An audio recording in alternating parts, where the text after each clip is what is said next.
Step 1, wake up, really gonna rise with the sun. Step 2, get some good, some food in you. Step 3, think real hard about what you wanna be. Step 4, everybody just do your thing. Wake up, today's gonna be a good day. Wake up, today's gonna be a good day. Wake up, today's gonna be a good day. Wake up, today's gonna be a good day. Wake up, today's gonna be a good day. Wake up, today's gonna be a good day. Wake up, today's gonna be a good day. Wake up, today's gonna be a good day. Yo, set your affirmations, aspirations. I got shit to do, the aftermath of preparation. Good food, good mood, blood in circulation.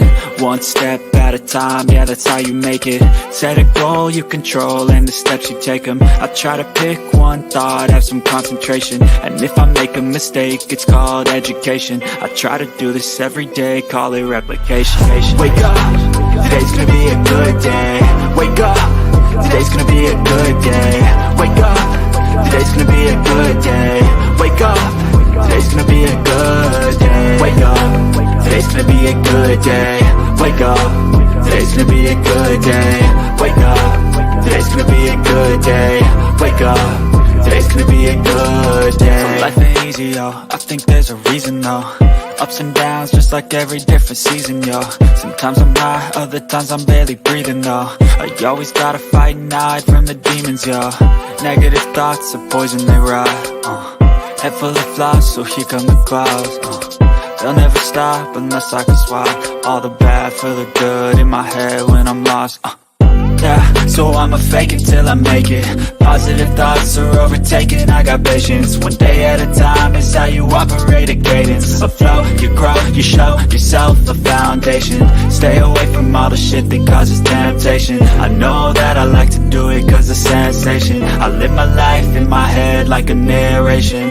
Don't expect greatness, do my best, man, I'll take it. Wake up, today's gonna be a good day. Wake up, today's gonna be a good day. Wake up, today's gonna be a good day. Wake up, today's gonna be a good day. Wake up, today's gonna be a good day. Wake up, today's gonna be a good day. Wake up, today's gonna be a good day. Wake up, today's gonna be a good day. Wake up, really gonna rise with the sun. Step 2, get some good, some food in you. Step 3, think real hard about what you wanna be. Step 4, everybody just do your thing. Well, I don't give a shit, because if people don't like me because of the way I talk or think, that's their business. See what I'm saying? That's their business. Like, it's your business. I ain't mad at you if you don't like me. I don't give a fuck. Like, you know, it's your business. It's not my business. The question is why do people care? Well, I'll tell you why, because they need your validation. They want you to like me because they don't like themselves.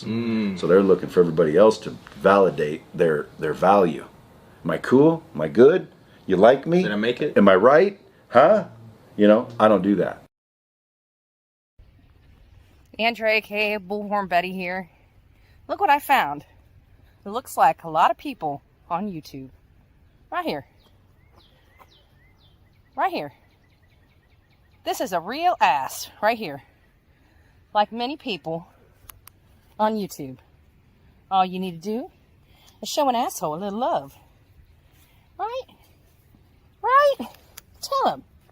What you need to do? What you need to do? Huh? What you need to do? Oh, too many assholes on YouTube. Say it. Say it with me, baby. Say there's just too many people. Too many people on YouTube that look like you, huh? So the next time you want to be an ass, maybe you should come out here and hang out with the ass. Just saying. You want to be a jackass? There's your brother. Peace out. Bullhorn Betty style.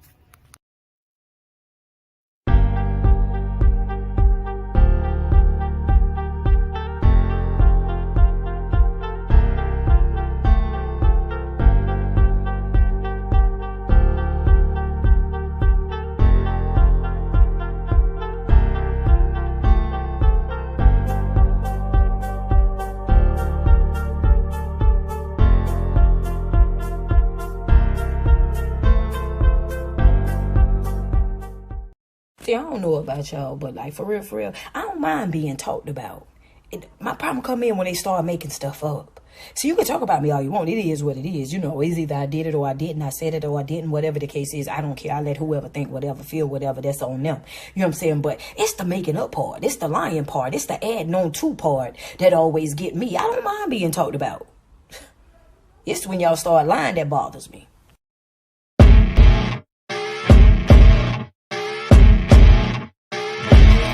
As you wake up in the morning, you want to find the latest, greatest information about criminal cases and have an intuitive conversation about the suspects associated with these cases. Head over to the Bullhorn Betty channel on YouTube.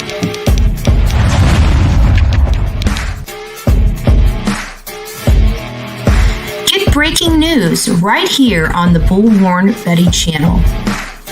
Welcome to the Bullhorn Betty Coffee Club. Enjoy your stay and enjoy your day.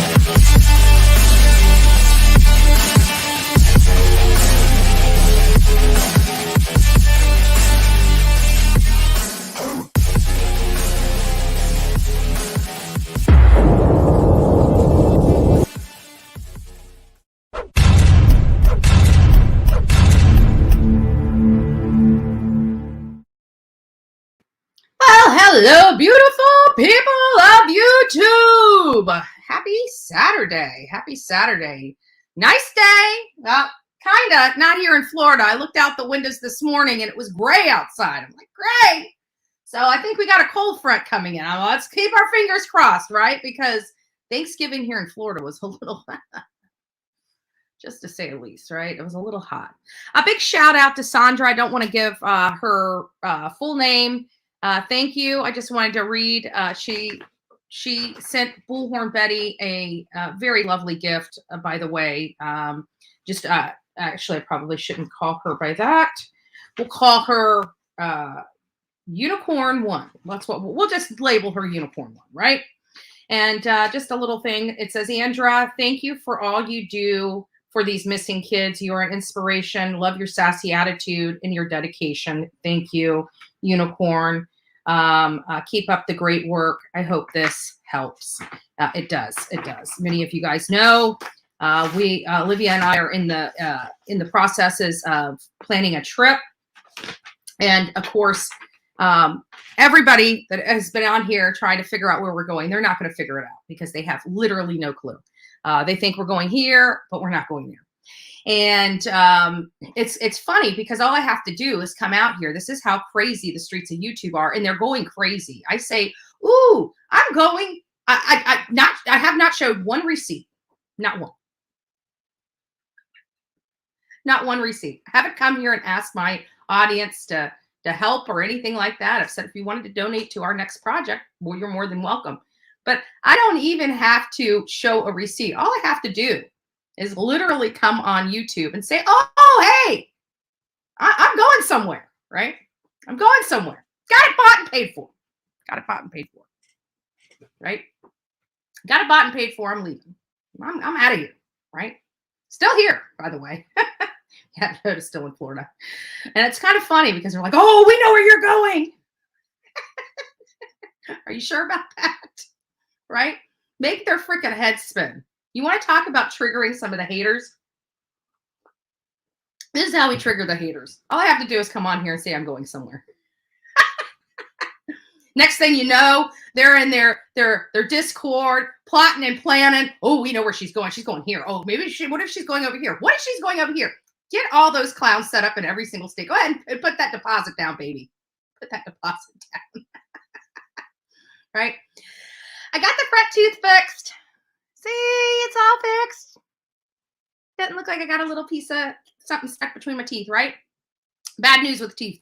Bad news with teeth. I got teeth fixed, but that's going to be the last repair it's going to be able to maintain. So, right? It's right on the corner. It's right in between the teeth. And they said, yeah, they don't know how long this is going to last, but once this one's done, it's done. I said, okay. Right? Okay. Not liking the price tag on that. I like this price tag much better. but we'll get it figured out. We'll get it figured out. But I've been very busy since I've been back from Chatham County. Remember when I came back, I had the roof issue, the car issue, and then while I was here, we had the tooth thing, and a lot of people didn't know. I didn't tell because it was so disgusting. So in true, even though it's like funny because when we have Thanksgiving, typically I usually have this house full. This year it was just me. And, you know, I always seem to have problems, whether it's the air conditioning freezing up because everybody's running in and out of the house.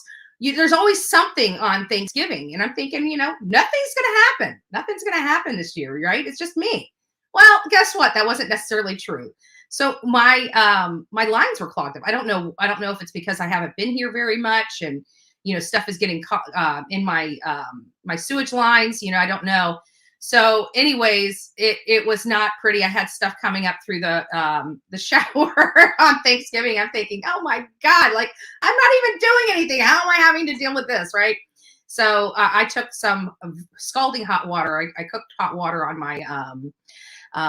my stove. I don't know if I've still got problems or not. I haven't, you know, so far everything seems fine, but I took scalding hot water and put down the shower drain, which I needed to do the shower drain anyways, because stuff came up and I needed to sanitize the bottom of the shower.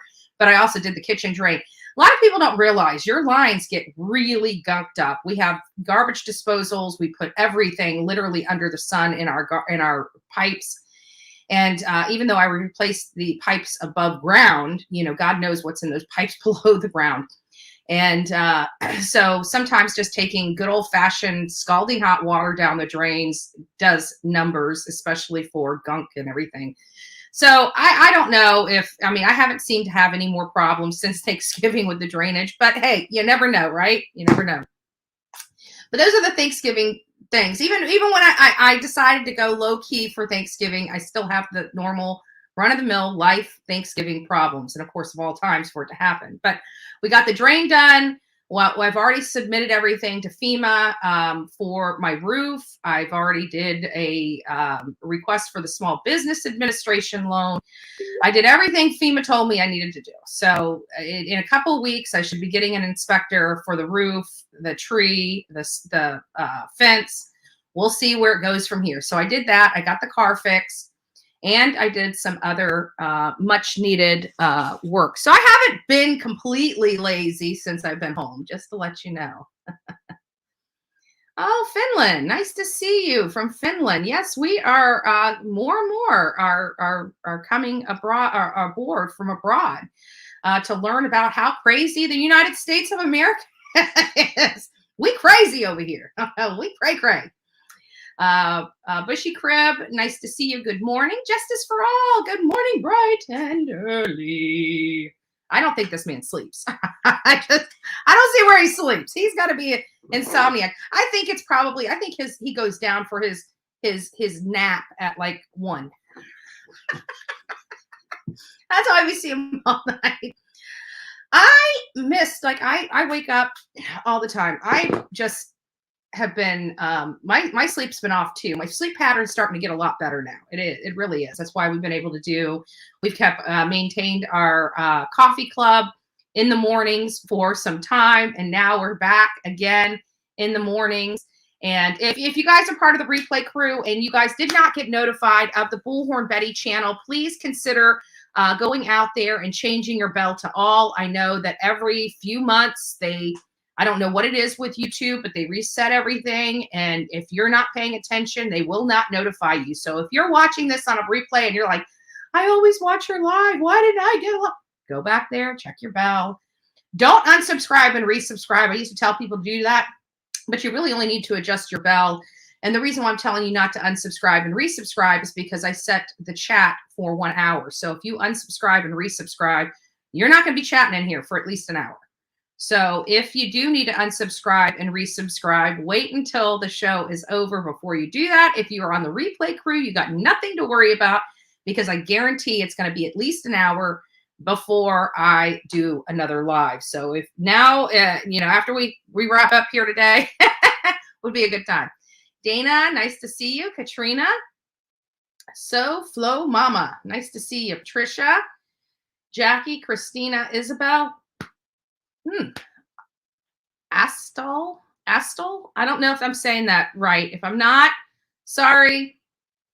Gator Girl for Life. Good morning, Mad Chatter. Instead of Mad Hatter. I love that. That is awesome. Mad Chatter. I love that name. That is awesome. Jackie, creative, inspired by Denise. Good morning. Creatively inspired by Denise. I like that. Good morning. Good morning. We got Amanda, Angie. We got Dixie Rebel in the house. Peyton, Rebecca. What else do we have? We have Sepsis Kills. Good morning, love. Brenda, or excuse me, Barbara. Ruby's in the house. Donna, Amanda, Mama Bear, nice to see you. Nice to see you this morning. Bright and early. So we're filling up. While we're filling up, we're just going to say good morning to everybody. Frog, nice to see you. Jerry, Miss Wings. Lucy Kate, nice to see you from, is that Ireland? Is that the Ireland flag that I see? Is that Ireland or is that Italy? I can't remember. It's been a while since I've been in school. Just FYI. Don't kill the messenger over here. Don't kill the messenger. Pebbles, Patty, good morning. Oh, Lord. Jerry, Ricks, Clicks, good morning. Zoo Queen, nice to see you. Tina, I see you. Hey, girl, what's shaking bacon? Guys, the second channel, I wasn't going to bring this up, but the second channel is having some issues because of a troll. Right now in the process of getting that second channel worked out. I know they're probably laughing and having a great time that they're causing another person frustration, anguish, and pain. So, but you know, again, they think I'm going to sit around and continue to do this. We're not. I'm not. And so we're going to start taking stuff. They're going to start hearing from Bullhorn Betty. I'm going to go dark about it. This point on, we're not going to be discussing any other creators. I don't care if they're streaming me. I don't care. Because at this point, it's a done deal. And we've been talking about this for well over a year, but now it's getting to the point where there are truly everything out of their mouth is to try to cause, and they've set it themselves, financial harm to another creator. And that is exactly what they're not allowed to do. And they continue to do it and continue to do it. And it's a number of people on here, as many of you guys know. And so I'm just going to go dark with the commentary. I'm sure you guys are going to start hearing stuff in the back channels, people bitching, people complaining. I'm not going to be commenting on anything further related to it. But yeah, it's now it's gotten to the point where it's getting so bad here that they're not going to stop until they're required to stop. It is clear. We've been dealing with this for well over a year. And, you know, I've given them every opportunity to move on. And it's still the same people that are continuing to still a year later cause all these problems. And what they are doing is violation of law. And I've sat here and I've threatened and never really done anything with those threats because, you know, sometimes just telling them and explaining to them what you're doing is wrong, it's going to put you in legal jeopardy. And you would think that, you know, but they take it as a joke. They think it's a joke. And the only time they're going to stop thinking it as a joke is when they've got to start coming to court. And while like I said, this is going to be my one and done. I'm done. And so people are going to start seeing how done I am. And again, we're not going to be discussing it on this channel. Anybody that brings up the personal matters on this channel, when the things start rolling out, they will be blocked. But at this point, I've given everybody fair enough warning. They are continuing to do stuff because they think these things are idle threats and nothing's going to be happening. Well, now, as of today, things will start happening. And you're going to hear about it, but you're not going to hear about it from this channel. At this point, I've decided not to talk about it.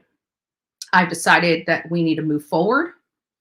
And if people want to continue, then fine. You go ahead and continue. And when you have your day with me, I don't want to hear you complaining. There are several people that have worked together that have collaborated together to try to run people off, to try to do business and brand damage under the guise of First Amendment. It's not First Amendment. What you are doing is you are doing this to humiliate. You are doing this to destroy. This goes well past reviewing somebody and things of this nature. It goes well past that. And any attorney for them will tell them. So at this point, we have already started firing off the first stuff. We already started doing it. So for those people that thought this was a game, you guys keep waiting there. But you guys will see that this is no longer a game, and I'm taking this very, very seriously. And I would, as creators, yourself, stealing people's content, causing these kinds of financial disruptions, business disruptions, channel disruptions. If you think that this is okay and that you can do this and that the law supports this kind of conduct, you're going to be rudely awakening very soon. So thanks for playing. You play stupid games, you get stupid prizes, as Dolly Vision always says. But again, there it is. You guys, like I said, this is going to be for the foreseeable months and years in the future that this stuff is going to be going on. I'm letting you know today, I've had it. And action has now, I have already started with action. And then this is it. We're not going to discuss it any further. Okay, guys? So just know that this nonsense on here is going to come to an end. It's going to probably get a lot worse before it gets better. But after they decided to try to strike my second channel as an impersonation account, which I am going to eventually get back, it's just another way to harass and cause problems on this channel. And after this particular experience, I have just had enough. And that's all I'm going to say about it. I have just had enough, and I don't deserve this. I work very, very hard for everything I do. I work very hard for these victims, and I don't have to ask another channel for permission or whether they approve of the work that I do. I don't care. I don't go on their channels. I don't cause these kinds of problems on their channels. They're doing it here, and they're doing it on other channels. And until they start going to court and having a judge start putting down, fines and holding them financially responsible, it will not stop. It is clear, because idle threats don't work. They think that we're just going to sit by and do nothing, and we're not. I'm not. I've had enough. So you guys will be hearing a lot of kicking and screaming about false strikes. There is no such thing as false strikes. Okay? You steal content, you don't understand what fair use is, and you try under the guise of fair use to steal somebody's content and cause financial harm to them. Okay? That is a copyright violation in which that you will be held accountable for, in addition to other legal remedies for the damage you have caused me personally, caused my brand, and caused this channel.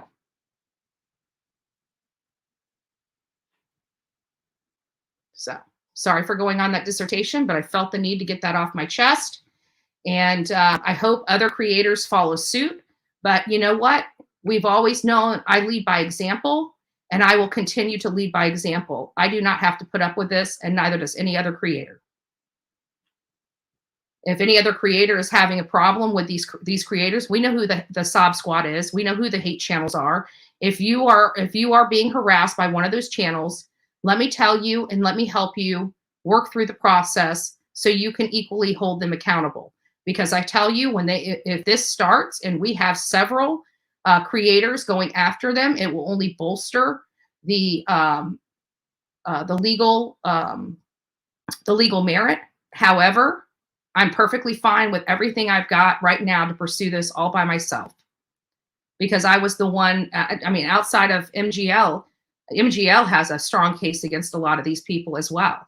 But other than her and I, we have been completely brutalized on the streets of YouTube, and we've taken every licking and kept on ticking. But at some point, enough's enough for me. Enough. Seriously, enough. They think it's a joke, but you're not talking about your district court. You're talking about federal court. Federal court. It's no joke. Idiots. Idiots, total idiots.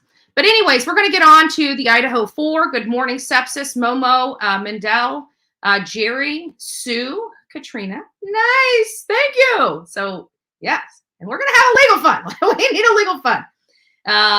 But I've already started working this morning. We've already got a few things off, and a few other people you're going to be hearing, because they're going to go on Twitter and try to take this channel down. They're going to be complaining that, oh, this, that, and the other. No.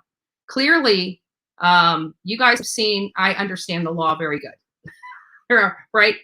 I understand the law very, very well. These yahoos do not.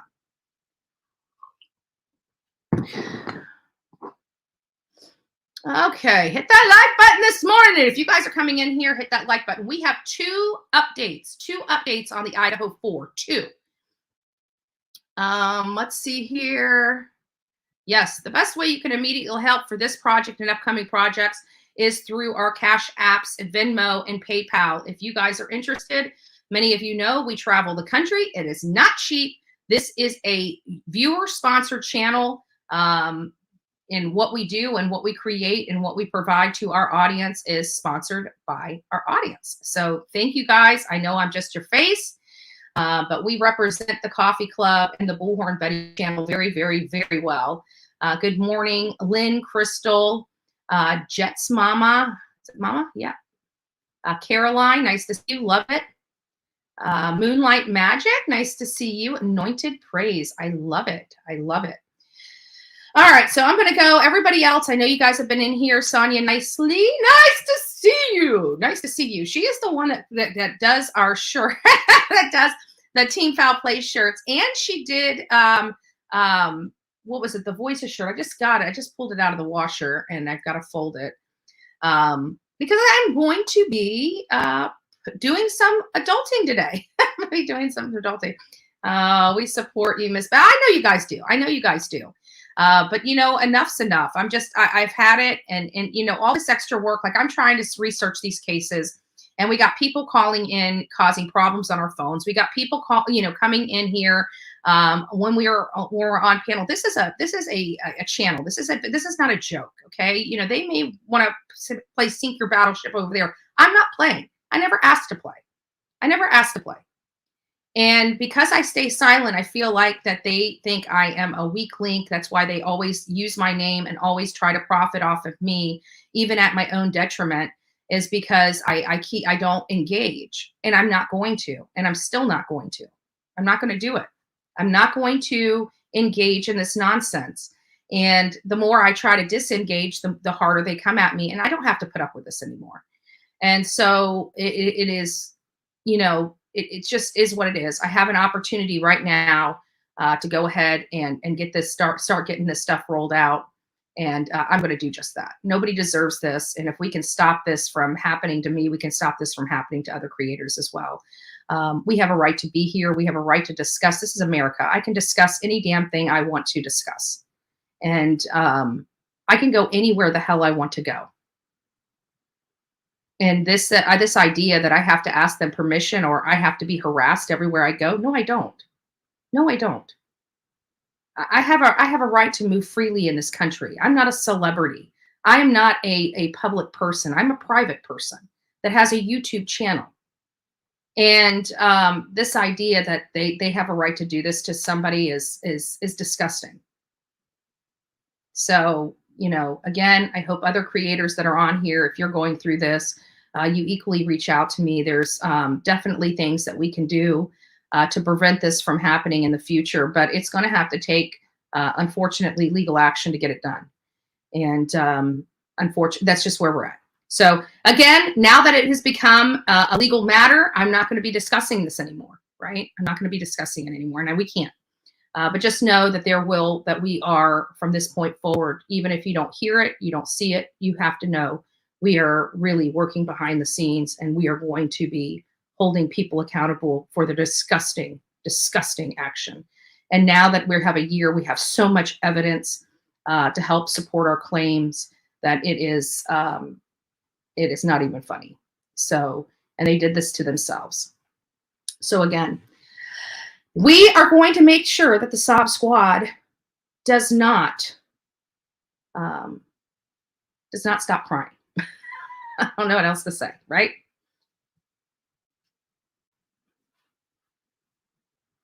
We think you're a celebrity. Oh, that's sweet. Yes. But thinking I am, there's a difference. There's different laws and legalities that go with celebrities and public people, as opposed to even like reporters. They're not celebrities, they're private people. The same rules, the same laws don't apply to public people as it does to public figures. Private people as opposed to public figures. So, again, it's all about the law and how it's written. American Mama Bear, nice to see you. Welcome to the coffee club. Who's ready to learn a little bit more information? I don't know if anybody's went over this. Yesterday, you guys know that while I was here, we were looking at the press updates on the page right here. And we got two. It wasn't here yesterday. The last one we had was right here. I printed that off. Well, we have more information here. Oh, good. It didn't. Okay. And then we have the other one. We'll go back to the other one in just a second. So this is the first. This is the first one. So let's discuss this a little bit. Let me see if I can pull this up a little bit bigger for you guys. There we go. Hopefully you guys can all see that. Okay. So Mascow, Idaho. The Mascow Police Department is providing the following information to update the public on known facts surrounding the 4 murders that occurred November 13th in Mascow, Idaho. One is at this time in the investigation. Oh, I got to sneeze. Ooh, I got to sneeze. Ooh, I got to sneeze. At this time in the investigation, detectives do not believe the male Kaylee and Madison attempted to contact November 13th is involved in the crime. That is Jack. Okay, the person that they're referring to right here. Oh, you can't barely see it. My cursor, the way it's. Hold on. Let me. Hold on, guys. I got to change this. Let's stop screen share. Yes, let's present. I want my big screen share. There we go. Let's do this. Then you guys can possibly. There we go. There we go. Now you guys can see my cursor. It's nice and big. When I share it as a window, it doesn't have my big cursor on it. So this right here is Jack. That's who they're talking about. Kaylee mentioned having a stalker, but detectives have been unable to corroborate the statement. Investigators are requesting anyone with information about a potential stalker or unusual incidences to contact the tip line. Throughout the investigation, investigators have collected 103 pieces of evidence, taken approximately 4,000 photographs, made multiple three-dimensional scans of the residents, and hundreds of hours of ISP forensic technicians and investigators. Tips. Detectives are looking for contacts to the event and people involved in these murders. So here is what they're looking for. So detectives are looking for context to the events. So context to the events, I'm sure probably has to do with the Sigma Chi party, where the other 2 non-injured tenants were, the surviving kids, and also anything that happened at the corner bar. They're saying context to the events and people involved in these murders. Anyone who observed notable behavior, has video surveillance, or can provide relevant information is asked to call the tip line, email the tip line, or provide the digital media over to the FBI. They are encouraging their community to rely on official channels for the most accurate information. And these are the City of Moscow news releases and the Mascow Police Department Facebook page. And then it goes into some investigative information that we've already had previously about when they went out, how long that they were there and things of that nature. One thing that I have a question with, and we're going to go over to a different part, is this right here, the Ethan and Zaina stuff, because when I was looking at the original timeline, here's the issue. It appeared that, they gave you the original, when original stuff started coming out, and I have to go back and look at some of the articles and things of that nature, but they said that Zaina and Ethan were at the party from, I want to say like 1800 to 2100 hours. That's military time. So that almost implies that they were, I can't remember the exact time. Don't quote me on that. I'm just trying to show you what, give you an example of the military time used. And it almost seemed like that they were gone from the Sigma Chi fraternity at around, I think I calculated it. There's that sneeze. Excuse me. I think the Sigma Chi house, like, for whatever reason, feel like they left that house before midnight. And if that's the case, and they went home at 1:45, where was Zaina and Ethan during that time? But we need to go back and look at that, because I could have misread it. I could be completely wrong related to that assessment, and I may have just misunderstood what was being written there. But I could have sworn I saw thank you for blessing me, guys. I think I saw that they had left before midnight.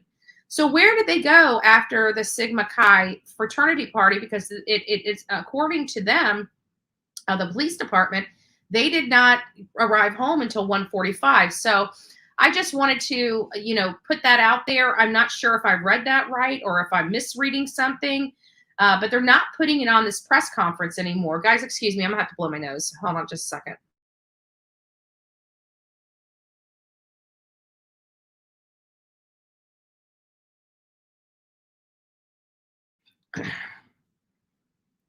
Sorry, I didn't think you guys wanted to hear it or see it. When I sneeze, everything gets gunky, so gotta clean out the pipes. So so that was one of the press conferences. They put another one out here today as well. Or probably late yesterday. I don't know what time it was yesterday, but we did look for any new updates as of yesterday. And even the one from 11/23 wasn't accessible to the public as of yesterday. When we looked here, and we were here first thing in the morning, when we looked which was the 25th, the 23rd press conference wasn't even attached to this particular website. DC, nice to see you. I wonder if, what did she say? I wonder if police ever found out who the guy was walking around and seen with a knife. The college put out messages about it. Yeah, I don't know if they addressed that, but let's see what they say here. Let me pull this up so you guys can, this is a press release. They said contact Mascow Police Department communications team or media. Okay, I'll have to reach out to them, but I don't think I'll need it. So Mascow, Idaho Police Department is providing the following information to update the public on known facts surrounding the 4 murders that occurred on November 13th in Mascow, Idaho. The updated information. There have been numerous media inquiries about a 1999 double stabbing in Pullman, Washington, and a 2021 double stabbing with 1 death in Salem, Oregon. While these cases share similarities with King Street homicides, there does not appear to be any evidence to support the cases are related. Community members have uploaded over 260 digital media submissions to the FBI link. Wow. To date, 113 pieces of physical evidence have been collected and sent to the Idaho State Police Crime Lab for processing and analysis. Governor Brad Little has directed up to $1 million in state emergency funds for the ongoing investigation. The University of Idaho is hosting a candlelight vigil for Wednesday, November 30th, to honor the memory of Ethan, Zaina, Madison, and Kaylee. The University of Idaho has established a Vandal Family Support resource page for their students. And then they further go that tips detectives are looking for context in the event, to the events and the people involved in these murders. So they give you, again, the tip line, the email, and for digital media submission. At this time, no suspects have been identified, and only vetted information that does not hinder the investigation will be released to the public. There is speculation without factual backing, stoking community fears and spreading false facts. We encourage referencing official releases for accurate information and updated progress. And then it goes on to some more for all the press releases here. And again, starts working on the updated investigation, where people were. And again, it doesn't say when Zaina and Ethan were at the Sigma Chi party. And I'm very interested in learning about that. So a lot of information coming out. So let's start going back to the drawing block, right? What we have learned, where is my pad of paper? Here we go. What we have learned so far, it doesn't appear that any additional people than the ones that we have been provided have been cleared. So again, it comes back to now, and I'm not even saying Jake is a suspect or is not a suspect. What I'm saying is he hasn't been cleared. He's connected with Maddie. Maddie's family hasn't come out to advocate for him. We hear he's selling a truck. We don't know when the truck was sold. Was it before these murders? Was it right after these murders? Was it a week after these murders? We don't know. We don't know. But what I can say is that the people that have been cleared have been the two surviving roommates, the grub truck boy that was with Kaylee and Maddie in the white hoodie. We also saw Maddie hug some guy out there. We don't know who he is. If you've been watching my community page, I put our friend Crime Stories Obsessed, Emma, did a video related to this boy and potentially having found his identity. It may or may not be, but definitely very curious in nature. So if you haven't watched that video from Crime Stories Obsessed with Emma, I definitely recommend you doing that. Also, Olivia's been dropping some videos as well.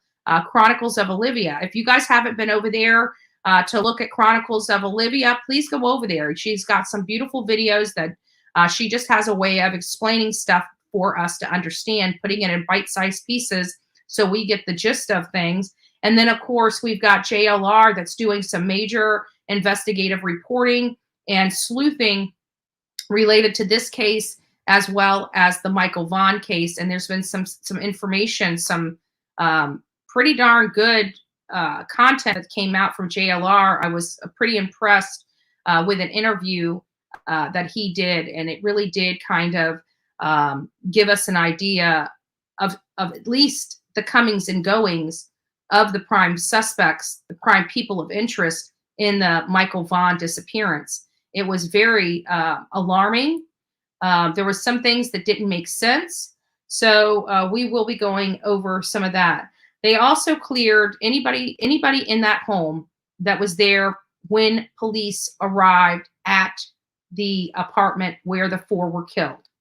All the people, I thought it was just the 911 callers, the people that spoke to dispatch, but there was a release that came out that indicated that all the people that were there have been cleared.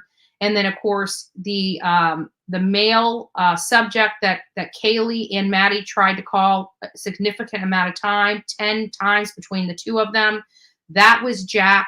That was Kaylee's boyfriend, or she was on a break with him, but like her parents had said, they were getting back together. She knew that they were going to get married. She knew that Jack was going to be the father of their grandchildren. And it was that Kaylee's boyfriend that they called that significant amount of time. He's been cleared.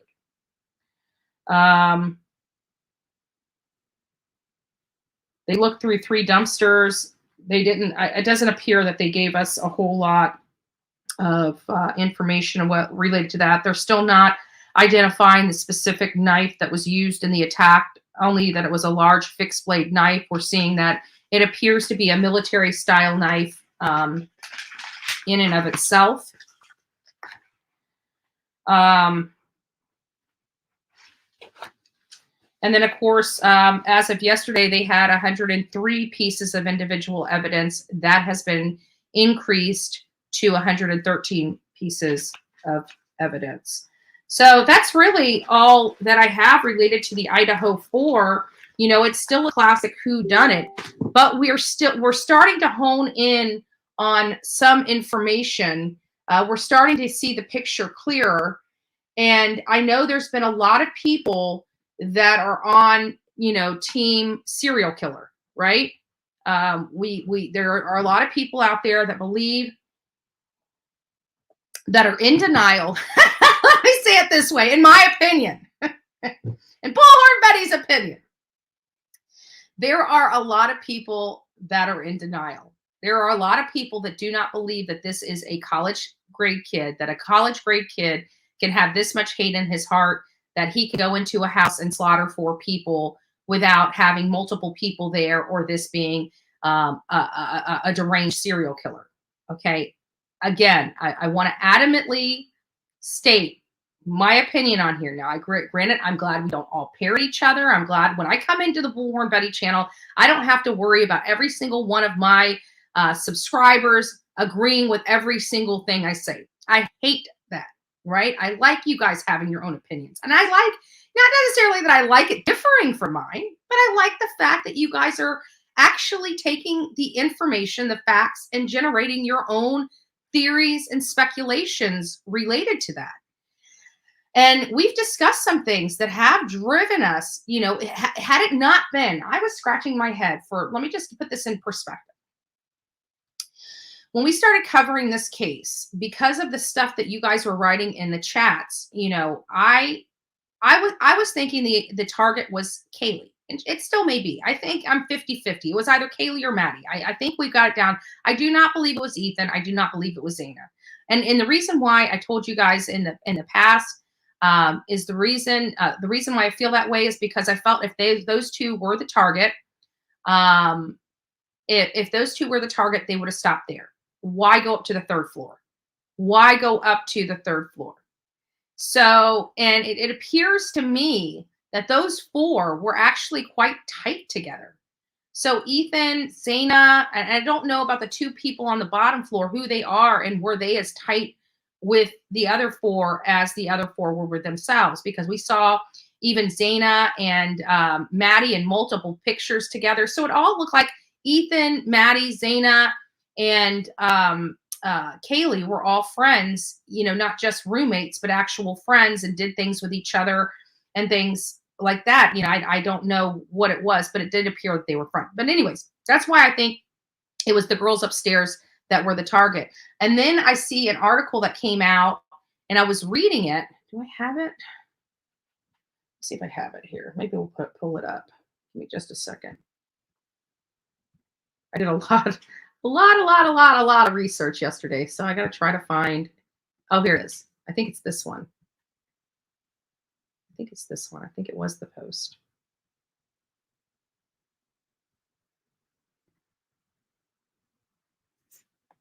Why did they?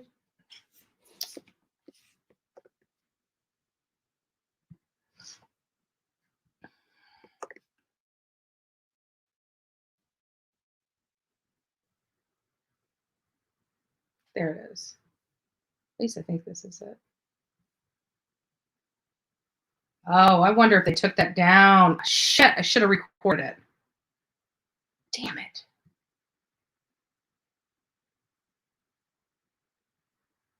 Yeah, maybe not. Well, I think it was the New York Post. I really do. I've lost it now, but it was, let me see if I can find it, because I really wanted to read it. And it was the interview with Kaylee's father.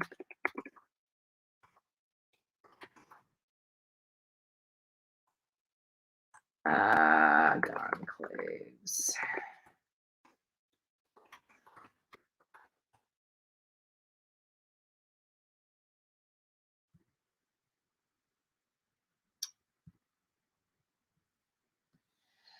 Is this it? I think this might be it. But anyways, I'll pull it up if it is. If you guys have not liked this video yet, please go out and like this video. But if I recall correctly, if this is the right article, when was this article written? This might be it. It's from November 20th. Let me see.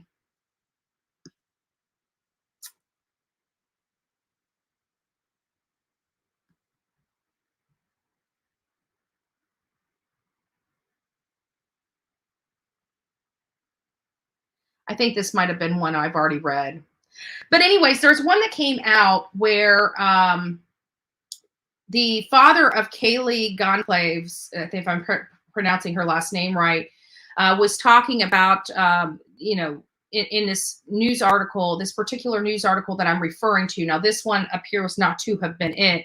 But he's basically saying that detectives alleged to him that, but didn't tell him who, alleged that one of the people were a target. I don't know if that information was supposed to be out, but they didn't identify which person was the target, but one of them was the target. So that, in my opinion, and if we knew that one of them was a target, at least for me, I know a lot of people have been speculating and things of that nature. We've been hearing from law enforcement that this is very personal, that this was a targeted attack. So it was somebody that knew somebody. And for them to have that, they have to have an idea of who was responsible. So now we're looking at, because I really believe we have a high probability of one of the two girls, either Kaylee or Maddie, being that target. Because again, I just feel that if Zaina or Ethan were the target, they would have stopped with them. They wouldn't have went up to the third floor to get to who they were really there for, in my opinion. So we start looking at Kaylee and Maddie. Now, who is in Kaylee and Maddie's circle? If it's Kaylee, I believe it was somebody, when she took a break with Jack, was somebody that she may have seen. Also, she got the good job and a new car from what I'm hearing through the grapevine. So that could have been motive. Somebody was gunning for the same particular job that she ended up getting. Again, that could very well be what put somebody over the edge. Or it could be Jack. Or excuse me, not Jack, Jake. That dates Maddie. And the weird thing is with Jake is he was already involved in a stabbing at his middle school. Not involved, but was there during a stabbing at his middle school. We don't know who stabbed the student. And he was near Columbine. And he's now the boyfriend of a slain woman at this university. And we hear that there was a truck that may have been sold. Could this all be a coincidence? Could we have the truck? Could the truck have been sold a week before the girls were killed? It's possible. Could the truck have been sold a week after? Could this have been already in a deal working through prior to the slaying? Yes, and yes.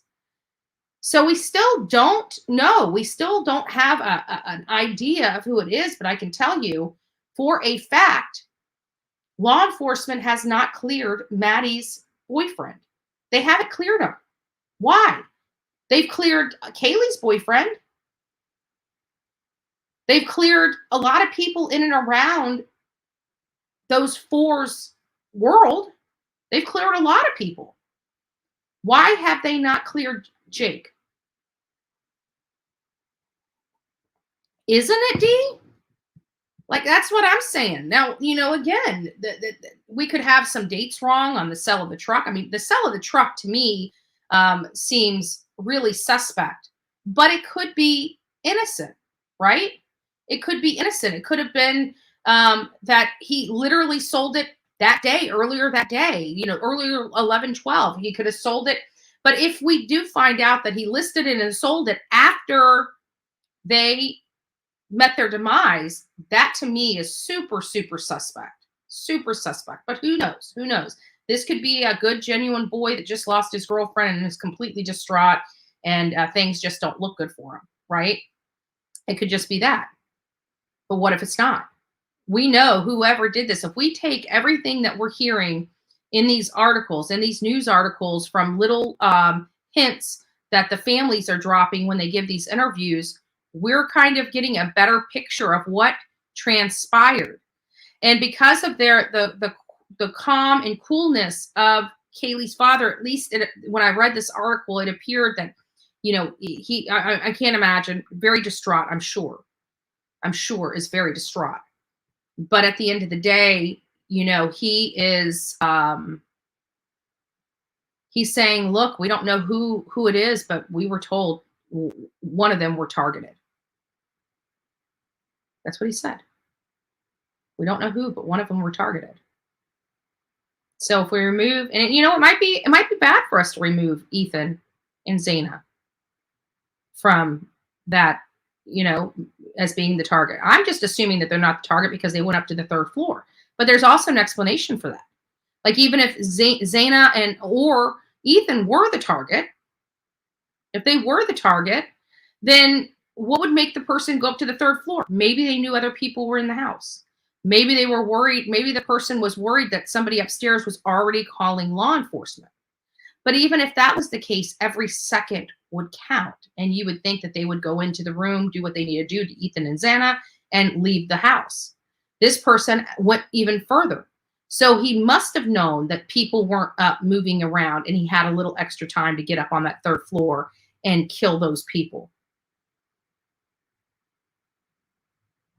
But I've never gotten the serial killer vibe off this. And watch it. If it is a serial killer, I'll be wrong. I hate being wrong. But the stuff that we're getting, I'm not seeing. So anyways, I'm going to go ahead and open up this chat. And then we're going to get up. Actually, let me see. We'll open the chat up just for a little bit. And then, and I'm doing the chat because I'm sick of the calls. I'm sick of I'm just tired of it. If people want to come up here and show their face and be discussing on here, at least I can capture it. And right? So we'll figure it out. But let me pin this up. There's the StreamYard link for the second segment. I'm curious. What do you think? And who are you honing in on? I know there's going to be several people that's going to call in, and I respect the whole serial killer. It's not it definitely is something that is a possibility. I mean, let's be honest. I mean, this is a heinous crime of 4 people. It almost seems like it'd have to be a deranged serial killer to carry out something like this. On Jake, very interesting. Yeah, I've seen a few of them. Let me see, has he put anything out? I don't know why I don't get notified when his stuff comes out. I mean, it's crazy that he's a friend that I haven't even talked to in a little minute, but people are sending me his clips instead of him. It's crazy. It's crazy. Let's see here. Give me just a second. Let me see what's going on with neighbors called police. Mysterious Range Rover. Okay. Wow, he did put some stuff out.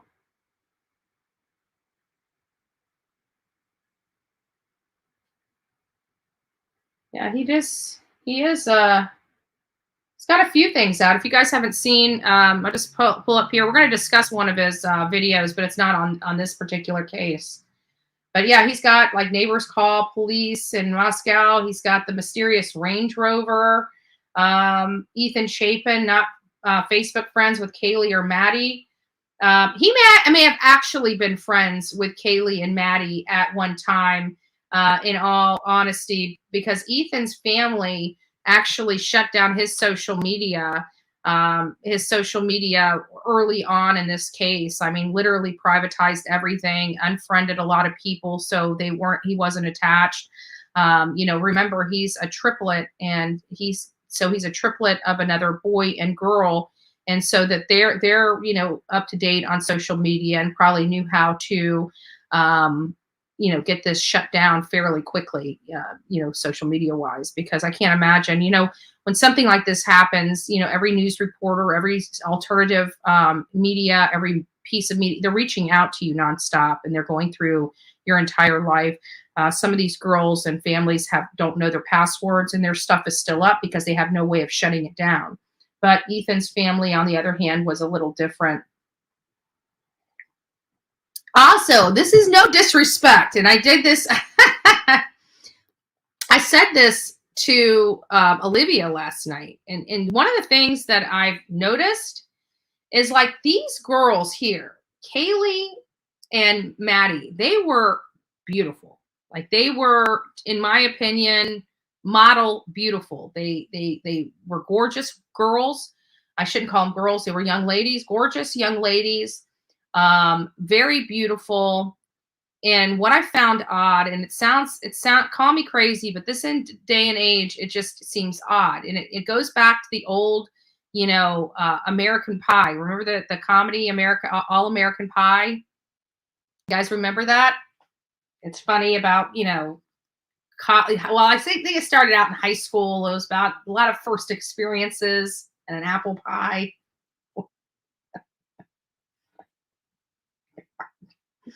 Oh, Lord. Anyways, there was a time when he says, he's trying to get ready, and he's like, I want to be filet mignon, and I feel like I'm rump roast. Okay. Something to that effect, right? These girls were really beautiful. And when you see the guys that they're dating, to me, just, like, you would expect these girls to be with, like, gorgeous looking guys, somebody, like, and maybe that's just, but they are high school, college age kids. So you think that they would be wanting to date a more good looking man. And again, no disrespect to the guys, this is not victim shaming in the least, but to me, with these beautiful, gorgeous women, young ladies, they just, to me, when I look at their boyfriends, they look like rump roast to me. I'm sorry, and again, no disrespect to Jack or Jake, either one, but they looked like rump roast. And I'm just sitting here thinking, how did these guys score these beautiful girls at their age? Like, usually, women stop looking at men for their looks, when we start looking for stability, right? We're looking for a guy that we have something in common with, but when we're young, teenagers going into college, we're looking for the beau. We're looking for the sexy guy. We're looking for the, everybody look at me. I've got the yummy, molten lava over here, right?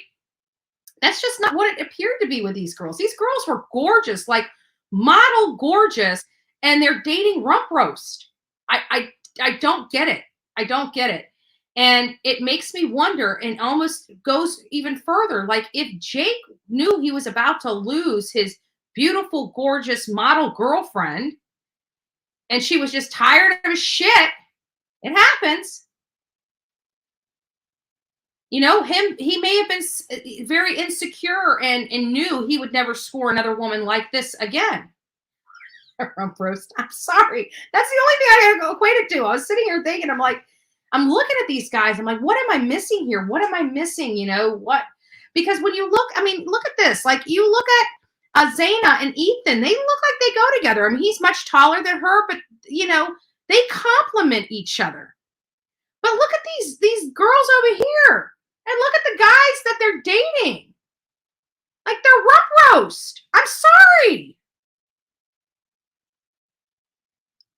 Now, I'm not, taking anything away from the guys. I'm sure they're great guys. I'm sure they have a lot of attributes and stuff of that nature. You would think 10, 11, money. Did they have money? I'm sure that they all do. But again, still at the same day, a good looking, gorgeous woman in college that is doing amazing is wanting a man that compliments her. So I just found that odd. And I talked to Olivia, she's a millennial. right? She's a millennial. So I'm an old geezer when it comes to these kids. I never thought I'd say that. I still feel young at heart, right? But I'm an old geezer compared to Olivia. Olivia's 24 years old. I'm 43. Like I'm old enough to be that girl's mama, right? And so she's, I was talking to her about it, and I told her the same thing. I'm like, your peas in a pod. Yes, love is blind, but not at their age. That's what I'm saying. You're right. Love is blind. I give hands down. But not at their age. I'm sorry. Not at their age. Love is not blind at their age. Love is blind at my age, okay? Love is blind at your age. But love ain't blind at their age. I'm sorry. If you would have seen some of the people that I dated in high school, gorgeous, gorgeous, gorgeous. Would I date them now? Hell to the nah. Ain't no way. Ain't no way. Love was blind. It was blind to the fact that you were broke. It was blind to the fact that they were assholes. It was blind to the fact. But one thing it wasn't blind was their looks. Okay.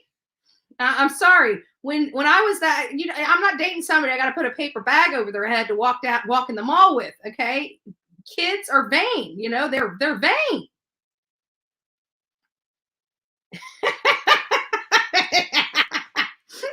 Right? I don't know. But, right? But the younger gen doesn't make looks everything right, but I'm telling you, young folks, let's be honest, guys. Come on. I know some of you guys are old as dirt, but come on. Remember those days back in high school and stuff when we had those eyes, right? Remember when we were teenagers, we had the Backstreet Boys. Oh my God, those gorgeous men. What we do, and we just had them. I want Joey, right? I want Joey. Joey's my baby. In sync. Oh my God, they're gorgeous. I touched their hand. I'm never washing it again. Right? But again, it's just something I see. And not only that, but it kind of dovetails back to, did Jay, it could be Jake because she was leaving him.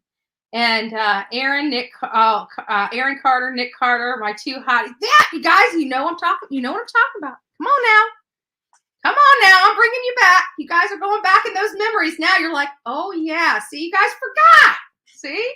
You guys forgot about how petty and vain we were at that age. Like, we weren't looking for rump roast, right? We were looking for an asshole, absolutely, but a gorgeous one, right? One that treated us really bad, right? That's what we were into back then. The more you ignored us and the worse you treated us, the more we liked you. But you had to be good looking. You guys know what I'm talking about. Come on, don't act like you don't know.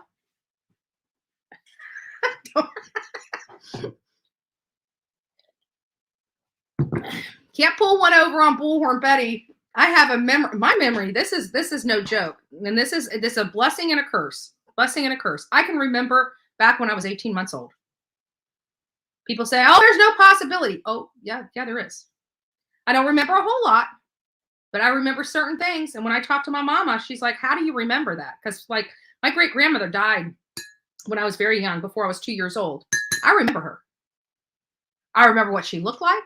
I remember her whiskers. Yeah, she had whiskers. These little chin things. She always, yeah, right? Great grandma. I remember. I also remember having a Santa. I remember being at one of my houses, my dad's house. Well, they were together at the time, but it was in Bayshore Gardens. I moved out of Bayshore Gardens when I was 3 going on 4. And I remember the year that Santa came. And I remember going down into this, we had like this, it was a step down. Like it was a living room, but you had to step down in it. People don't like those anymore, right? But that was a big thing back in the day. And so I remember going down there and sitting on Santa's lap, and I remember reaching into his red thing. They only did that for that Santa one year. I was like 2. I was literally 2. I remember these things. I remember these things like they were yesterday. I have the worst time with that. And that's where a lot of my trauma, I never forget, where my sister was the opposite. She had trauma. She forgot everything of her childhood. I did not. I remember every little freaking thing. And that has always been, so I remember my high school days. I remember how petty and vain I was, and all these things. Like, I remember those things. So I gotta remind you guys out there that forget, right? That forget how conceited and how important it was for looks, right? And the looks on the people on our arms. Thank God I was cute back in those days. I didn't start getting ugly until I got in my 20s. Just joking. I can remember 4, but that's the earliest. Yeah. Good morning, guys. It's nice to see you. I remember our pet dinosaur. Was it a lizard? No. So I was just getting, I was just looking. It's just, I know, I'm just teasing. I don't need compliments. I was just teasing. But I was looking at these and I'm like, what am I missing? It's one of those things where you almost blow it up on a big screen. Oh, good Lord, Freckles. Now you are taking, listen, I'm entirely too young to be remembering Rave Hairspray. The shit where you could put your hair straight up, spray it, and it would still stick straight up. Guys, we're taking a turn to the deep end, okay, guys? When we start talking about Rave Hairspray, we have got to correct the ship here. We have got to correct the ship. Oh my God. Yes, I remember it now. I forgot all about it. I did forget all about it. The one thing I hated about Rave Hairspray is that I think it was so thick, it would flake. So like your hair would be okay, but then when it starts moving, the actual hairspray actually almost peeled off the hair, and you'd have like these little clumps of like cleary white shit. Like, what is that? And it took me forever to realize it's the freaking hairspray. Looks gorgeous in the beginning, but if you don't keep that hairspray applied all day, you're screwed. Oh, yeah. I never had long hair. My mom liked to butcher my hair. She liked to give me perm. She liked to make me look like a poodle. Mama Bullhorn, we didn't like the poodle look. So I'm just looking at this photo and I'm like, what am I missing here? What am I missing here? And it was the pure, I mean, their beauty takes your breath away in some respect. I mean, they're gorgeous young ladies, gorgeous. And so, like I said, I'm looking at the dudes that they're with. And granted, there are some women that don't go after guys for looks or anything, and God knows where they're from Idaho. So, maybe the catch in their community really isn't that high. They don't have big buff jocks out there. Or the big buff jocks out there are so stupid that it's an embarrassment to date one of them, but anything short of that. Aquanet, that's another one. Maybe that's the one I'm thinking of. No, I wasn't Aquanet. I think it was Rave, the one that used to flake. But it could be Aquanet. Now that I see Aquanet, I think that might have been it. But yes, I remember those. And the smell. Oh my God, it gasses you out. And not only that, the plume of hairspray. It's like you spray it. It's like it's worse than Raid. you walk into a bathroom after the big hair day hairspray sprays. You walk in there, you get the fumes in your eyes, and you blink your eyes, and you got to peel your eyes open because the hairspray's in the air. Oh my gosh, using my oh, I rode roller coasters with Aquanet in my hair. It didn't move. That's because they need to use Aquanet for building houses. Like bricks would stick together. The higher bangs, the closer to God. Right? Oh my goodness. But that's what I was seeing, with these, that's what I was seeing with these girls. It's like these girls are gorgeous, but their guys don't accompany that appeal. They just don't. So is this, and then it comes back to Jake. I can't shake Jake Like, I just can't shake Jake. And I don't know why I can't shake Jake. Do I want to believe that a young guy that used to love this beautiful blonde girl known as Maddie Mogan? Of course not. Of course not. But we do know that this was a personal attack. This was a target attack. There's only so many things that can make this personal or targeted, right? I mean, there's only so much. What would make you want to hurt somebody, right? Somebody effing with your family, somebody fiddling with your kids or grandkids. Yeah, you would want to hurt them. That's not what we're dealing with here. We know that this wasn't random. So here's what we had. We had random, stalker, crime of passion, crime of opportunity, and thrill kill. It's not random because law enforcement told us it's not random. They told us it was personal and targeted. Could that be a stalker? Yeah. Personal, targeted. It could be a stalker, known or unknown. So that's a possibility. So we'll put a little check mark right there. That's a possibility. Personal and target. Could it be a crime of passion? Yeah. Personal and target could absolutely be a crime of passion. So we're going to put a little check mark there. Crime of opportunity. Personal, targeted, acting out. That could have been a crime of opportunity. It wasn't planned, but they had it in the back of their head, and this was the time to act. I mean, it's a stretch. But yeah, so we'll put a check mark by there. Thrill kill. I think random and thrill kill at this point can be off the list. I really do. I think, let me ask you guys this. I'm going to go ahead and scroll down to the bottom here because I'm already behind in the chat. I can't see your comments. Peyton, if you're going to be here, I need to see your face and you're blank. So you got to accept your camera. There you are. Can you wave at me? Peyton?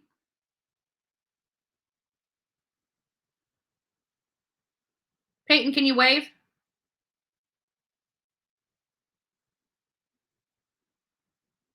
It looks like you're having some tech issues. I'll go ahead and bring you up to see what you have to say. Give me just a second.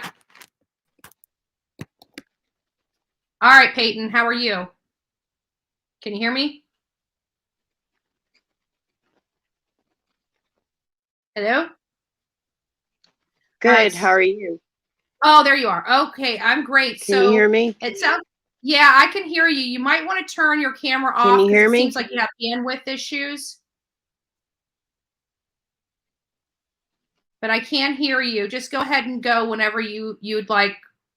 It's open to you right now.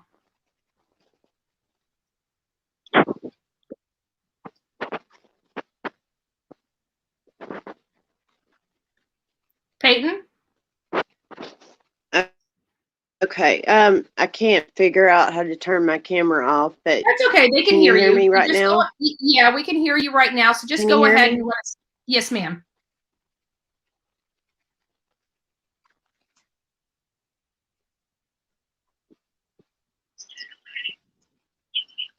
Okay. I just wanted to say I think you're right about the Idaho 4 and JLR's videos about Jake, the 2 that he did. I feel he's very suspicious, and JLR saying that he hasn't been cleared. It's just, it looks like it's adding up. Yeah. So, and the fact that we're hearing through the grapevine. And I also wanted to say, please forgive me. I know sometimes I speak.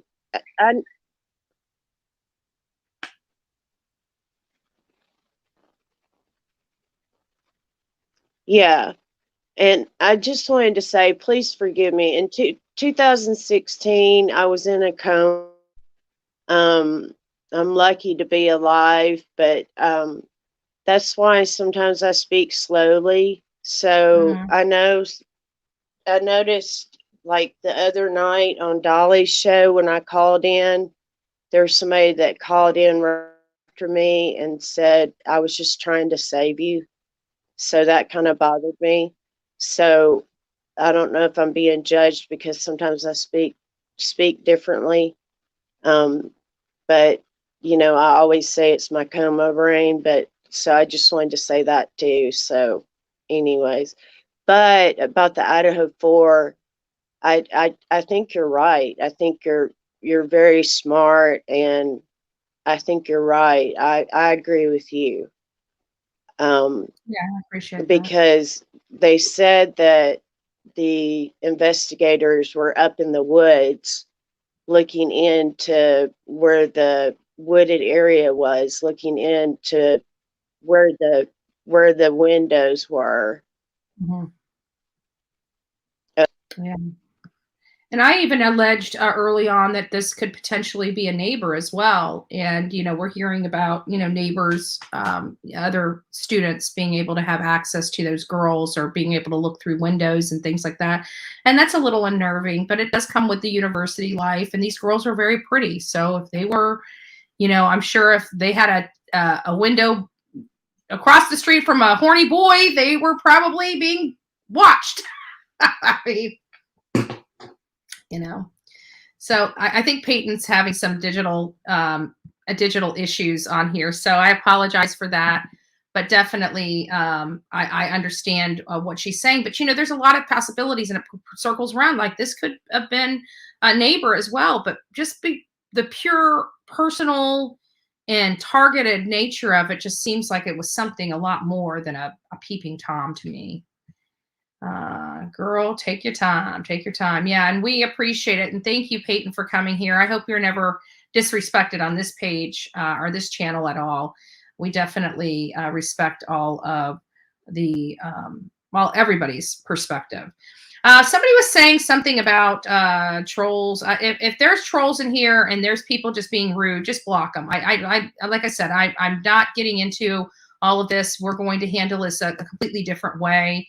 We're not going to, we have a zero tolerance for BS on this channel. So if people, even our own people, don't come here with all this crap. You have a bad day, take it elsewhere. Don't bring it in my house.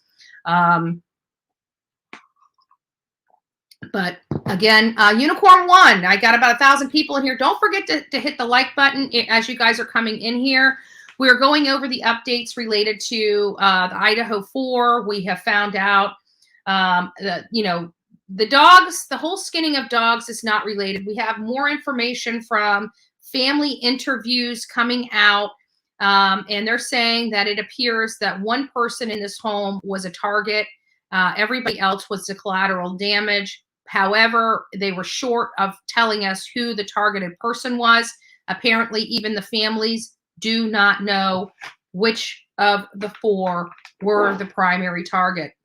So this is kind of narrowing that pool down. By hearing all this stuff, it's starting to narrow this pool down. This idea that we can, you know, like I said, you know, with the information coming out, it's kind of removing the randomness of this and the thrill kill of this. Those are being removed as possibilities on my personal list because more information is now coming out. We have cleared a lot of people. There are still some major people, major players in the story that have not yet been cleared. And one of those major players is Jake, and that's Maddie's boyfriend. Many people keep mistaking Jake for Jack. Jack is Kaylee's boyfriend. Jack was the person, the male subject the 2 girls called in the wee hours of the morning on the 13th. Jack has been cleared. Kaylee's boyfriend. Maddie's boyfriend, Jake, on the other hand, hasn't even been brought up, hasn't even been, you know, his name hasn't even been breathed into the community out here. We're just now breathing over the last few days as I started putting stuff together and started throwing out that we need to do some major background on Maddie, because I feel like we're paying so much attention to Kaylee that we're excluding a major player here, and that's Maddie and what her past is. And so once I started doing that, naturally Some other creators did actually take the challenge and start digging into Maddie. And now we're starting to get some more information back out on Jake. So thank you to the creators that decided to sleuth this information and get this out to YouTube. Thank you for that.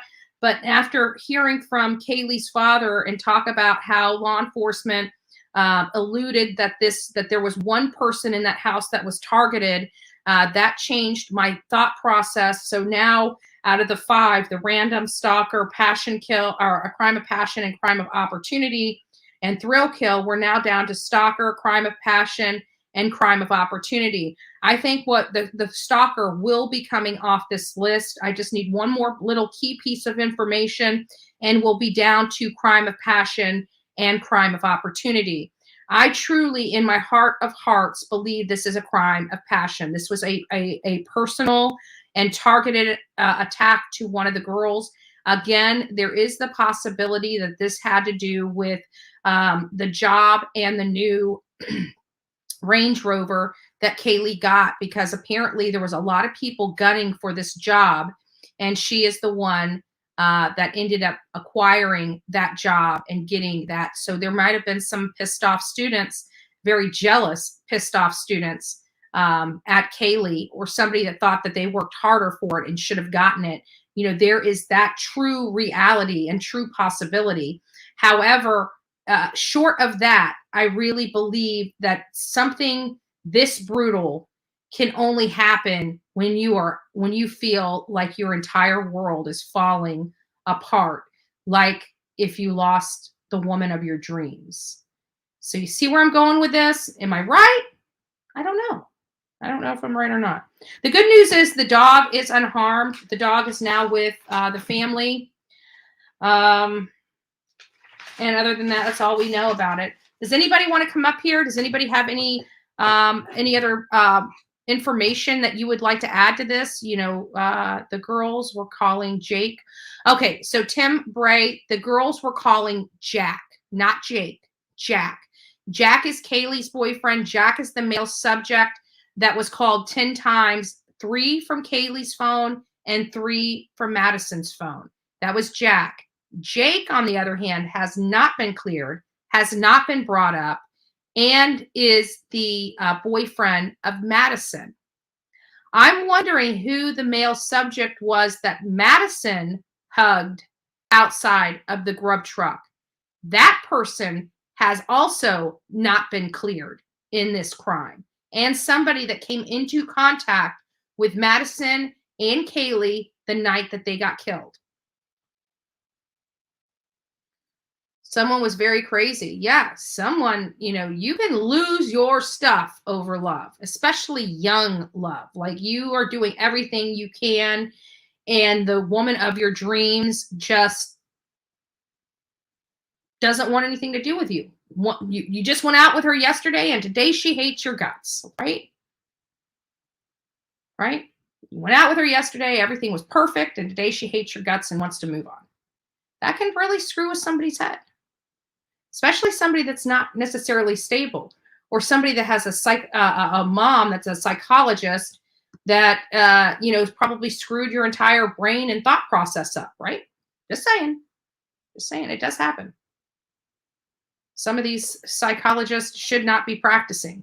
They should not be parenting. We don't know if that's the case. I'm throwing that out there. This is not that fact. It's just speculation. Jake's mom could be a very wonderful woman that does a good job and knows what she's doing, for all I know, right? But doesn't necessarily mean that's the case. How are we on? So we have like 914 people in the room right now, and only 400 likes. So if you guys have not gone out and liked this segment yet, please do so. I am interested in hearing people's information related to Maddie and Jake, and if anybody else has sleuthed any. I know I got some sleuths up in here that watch the show. Let me know what you think. Give me just a second. I'll be right back.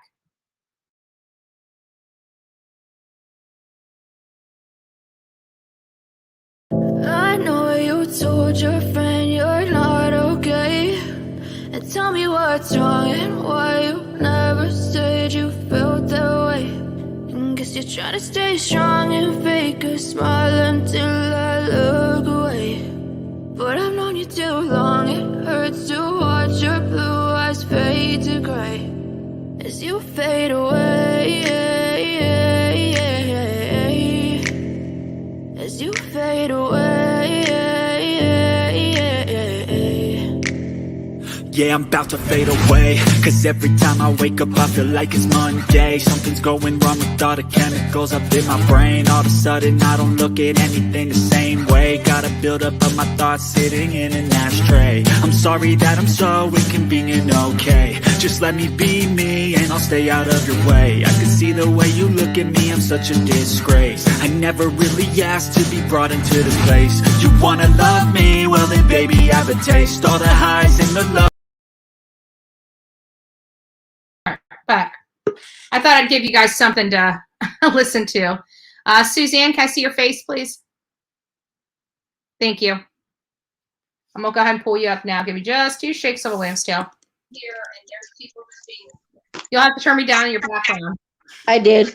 Okay. How are you doing? I'm doing fine. I've never done this before. Oh, well, thank you for coming up. I appreciate it. This has got to be a hard case to watch and listen to. What are your thoughts about this? What are your speculations? Well, I agree with you, but then I agree with you twice. Okay. Because I'm gonna throw this out there. This is my opinion, but I think it's Jake and Jack. Interesting. And the reason being is, okay, we've been talking about, I got to get their right names. Jake, about they haven't ruled him out, right? Yeah, Jake hasn't been ruled out. Okay. Anything about so we've Jake. kind of put that out there. Mm-hmm. But with Jack, the first thing the first thing that the girl's mother did was start defending Jack. Like, oh, she just broke up with him a little bit. They're going to get married and they're going to do this and well, according to Jack, that was on his Facebook pages. That isn't what was in his mind. She had broken up with him. Yeah. So that just and what you were saying this morning about them being such pretty girls, and oh boy, nobody knows me, so I guess in my earlier days, I didn't look like this. But nobody can see you, and I think you look beautiful. Okay, I'm still in my pajamas. Well, but anyway, I might be too. I just put a shirt on. I mean, so I liked boys that I could get away with doing anything with. Mm-hmm. I was kind of a control freak. You know what? That actually is a good perspective, because as a young girl, you want somebody that you can manipulate and do the things that you want to do with. Maybe that's possible. Yeah. Yeah. And when I'd get tired of them, I'd just kick them to the side. Yeah. And find me another one. So, I'm sure some of that's going on. And here they're both getting ready to graduate and they want to go on to what was your answer from Olivia, though? You never did answer your. So she said that this day and age, it is common for beautiful girls to go with the dorky. It's kind of a trend. That's what she said, and I'm like, I don't know. When I was in school, we wanted the buff, hard-looking guys. The guys that had swagger. Well, didn't they all have that back in our day? No. No, I'm just kidding. Not at all. Not even close. I'm saying our day. I'm 66, so I'm way further out there than you are. Yeah. But it just even then, I mean, like my mom, she like my dad was a good looking guy, and whenever so I don't know. I don't know. That was my thought. The first thing that came to my mind when I started looking at these guys and the girls And it was that skit from the All American Pie. And I'm just like the whole rump roast thing. And I'm like, these guys look kind of like rump roast. They're not the filet Well, and that's because they could get away with whatever they wanted to get away with. Yeah, good perspective. And you know and I said this the other day, I think on Dolly's show, and I'm not Miss Goody Two Shoes. I'm way from that. Mhm. But the way that these two girls are so promiscuous with each other, as far as their pictures and all this kind of stuff. Yeah, they were very. They're very. They didn't mind showing what they had, what they're attributed. Well, and their attraction to each other. Mhm. These two boys were totally jealous of that too. Yeah. And if they were gamers, and this is my opinion, if they were gamers, or they could even been involved in this army stuff the recruiting stuff that's going on at the colleges, it doesn't take much anymore to enrage these kids. Yeah, I agree with that. And we've talked about that on this channel quite a lot. Is we have a couple generations that are just angry. They're just angry. Yeah. So in saying that, I will finish with this. And I said this on another character. Anyways, you guys show that I don't agree with. I'm not. I unsub to this person, and I'm not going to say the person's name, but they had on their show these 4 girls, and their clickbait was, "Are they going to heaven or are they going to hell?" And my heart hurt so bad when I saw that. So I listened to a little bit of it, and I just wanted to cry. I did cry. Yeah, it's a shame. Did you see that? People murdered. They're going. No matter what they did, I guarantee they're going to heaven. If people believe heaven or hell, but what person in their right mind would put something like that up on YouTube over the entire world, and especially for their parents and families to see that and to express their religious beliefs like that? They're totally ridiculous. Yes. I just could not. And I was speaking to another man. I'm 66, and my memory just goes. What are you guys called again? So we have Heels on the Ground. That's a collective body. Then I'm Bullhorn Betty. No, not that. I mean, I'm a subscriber, but you're a content creator. Okay, a creator. Mm-hmm. Isn't that terrible? That's okay. Another creator that I listen to all the time, that if I said the name, you'd go, "Oh, they're really good people." But I was sharing this with him, and he was dumbfounded. He just could not believe it. Mm-hmm. He just could not believe it. And so I'm going to, that's my thought for the day. And I just hope when all the lab work comes in, and every comes in from the lab, we will have a lot of answers. I hope so, because it's unnerving to think that there's a stalker out there or some killer out there. I'm sure it's very unnerving for the people, and it's probably unnerving for law enforcement as well, because they may have an idea who this person is and can't say anything, and they can't do anything because they have no proof. So, and their last murder was in 2015. Yeah. That's a long time ago. Yeah, it's a very long time. Thank God. I mean, this is a college town. We had a lot of murders. I don't think people would be sending their kids to this school, but this school seems like even the captain was like, this rocked our community. Like, this is, normal. I mean, every place has, small scale crime and petty swindling and stuff like that. But these serious cases, I mean, this is a national case. Nationwide, yeah. It's just sad. It's sad. It's sad. Such young lives, and that's just terrible. My oldest daughter was 44 when she passed away. And I look at her life as being young and just snipped away. And these children are even younger than that. So Yeah. But anyways, hey, I got to give you one compliment. Well, it might be 2 or 3, but I'm a senior citizen, so I'm not flirting with you. This is just a compliment. Aw. You have beautiful teeth. Thank you. I didn't yesterday. I had a little chip missing out of it. Well, you couldn't even see it. Yeah, I know.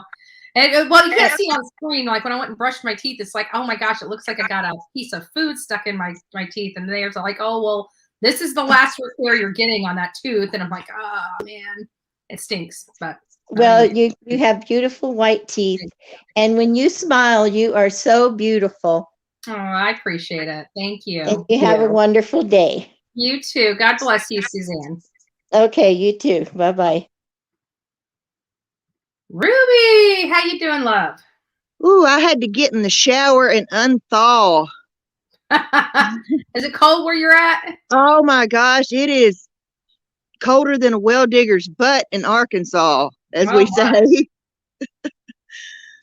I wanted to throw something in that I haven't mentioned. I worked in a bar for many, many years, and I have been followed. Mm-hmm. You have things like regular customers and stuff. And then I also worked, before I actually got into the bar business, I worked at a liquor store. Mm-hmm. And I had a stalker. The guy at the gas station next door was bringing me cards and flowers and all kinds of stuff. And it was signed Your Admirer. And it was coming from the guy that I worked at the liquor store with. I worked alone with him, just me and him. Mm-hmm. He was going over next door to the gas station and having this guy deliver this stuff to me. Wow. And he's sitting there all that time. So yeah, watching you get it and try to figure out who it came from. It is kind of creepy. Yeah, it was pretty creepy. It's just like, why? We work together by ourselves every day, and he never really let on that he was attracted to me or anything like that. Yeah, that's almost creepy. Like you don't even know who this person is. They're working next to you. You're getting all this stuff from them. They're not even acknowledging that they're the ones sending it. You still have no clue. Yeah, I can be freaked out. But you know what? Back in the day when we got flowers from Secret Admirer, like for me, I used to love that stuff. But now that I'm older and I realize how crazy this world is, when I get stuff from weird people, I start freaking out. No doubt. But you have regular bar patrons who, they come in, they'll sit in your section just so you can wait on them, or they'll come to only your bar to get their drinks or whatever. I was a shooter girl and a beer well girl. Mm-hmm. So, but I have been followed. And you just don't know. That's why I lean more towards either somebody that, because Maddie and Zana worked together at, I can't remember what the name of the place was. I want to say it starts with an M. Mm-hmm. And then I don't remember where Kaylee worked. I've got their stuff pulled up here, but Kaylee just got a new job. That's what got her she just got herself a brand new job with a high salary and just bought herself a brand new, like she's a college kid that's buying herself a brand new Range Rover. I mean, yeah, that's enough to tick off any broke college kid, especially somebody working hard. And you look at this beautiful young girl, and you see her as the rich bitch that gets everything she wants, the spoiled Right. girl that gets everything she wants. And somebody so, may look at her thinking she's got it easy because she's beautiful. uh-huh. She's able to go around and have a good time with her friends, still make the grades. And somebody could be saying, if I was just as pretty as her, I would have landed that job. They gave her that job because she's beautiful. Mm-hmm. She didn't Yeah, work for it, exactly. and I worked for it. And then she's riding around in a Range Rover, almost adding insult to injury to somebody, almost as if they Mm-hmm. think that this girl is literally out there just to torture them. Oh yeah, absolutely. And then, you had Maddie and Zaina, they worked at some little pub or dive bar or something as well. So, this could be a patron in that place where they worked that was fixated on Maddie. Mm-hmm. It just seems to me that it like even law enforcement, they are so adamant clearing all these people around all these other individuals, but like they're not even talking about Maddie. They're not talking about the people that circulate around Maddie, but they've already cleared a person that's in and around Kaylee. And I just find it so odd that we're not hearing anything from law enforcement related to Maddie or anybody in her wake. It's everybody else. And I just find that, it's going back to that adage that the captain said about, it's not necessarily what we see, it's what we don't see. And it's like, in this case, it's not necessarily what we're listening to or what we're hearing from them, but it's what we're not hearing from law enforcement. Right. And I said, I told you the other day that I felt like whoever did this, they encountered that night. Mm-hmm. And so if something happened at the club, the bar where Maddie and Kaylee went, that is a sports bar. Lots of guys in there. And they could have been following them and even followed them to the grub truck, but we didn't necessarily see them within the vision of the little TikTok or video or whatever video that was from the grub truck. Mm-hmm. They might have not been in view of those cameras. Yeah. Well, there was one boy that hugged Maddie out there that, again, another person in and around the circle of Maddie that has not been cleared. The boy that walked out to that grub truck with them has been cleared. But who was the man that she hugged as they were leaving with their food? Who was that guy? And why has he not been cleared? Why haven't law enforcement come up and cleared him as well as the white hoodie guy?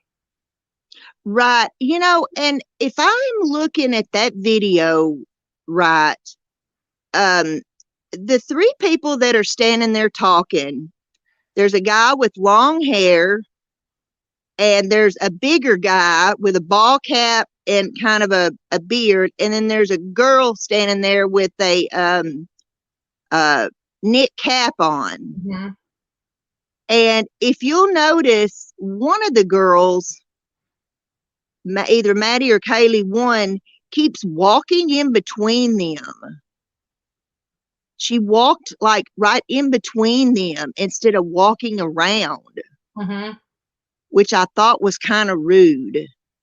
Gotcha. Yeah. And that burly guy, the bigger burly guy, kind of, looks at her, and he's also the one, I think, that points towards someone and says, "Hey, they're leaving." Mm-hmm. I've watched that video a half a dozen times, and I wish I could literally watch it in slow-mo somehow. Okay, so here we got it. Hold on.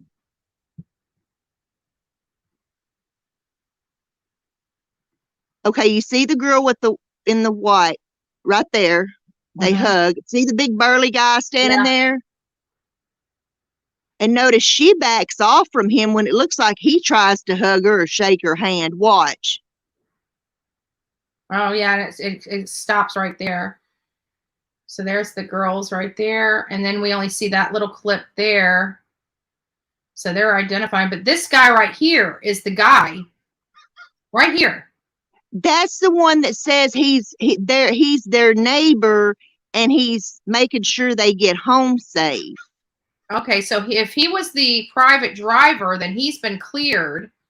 But this is the guy that I believe Crime Stories Obsessed ran a video on. Was this guy right here? And he's hoodie guy. He's hoodie guy.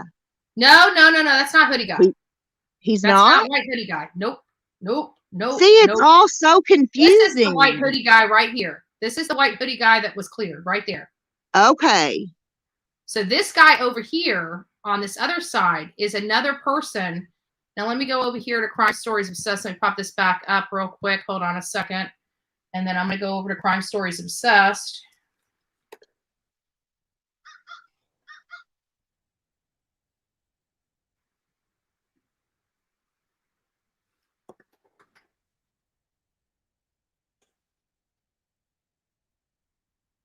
But there's one part of the video that they walk right in between that guy with the long hair and the big burly guy and the girl in the white knit cap. Which one was it? Was it a community post? Hold on. I don't know if it was a community post. Was it a live she did? Look at her community post. Yeah, here it is.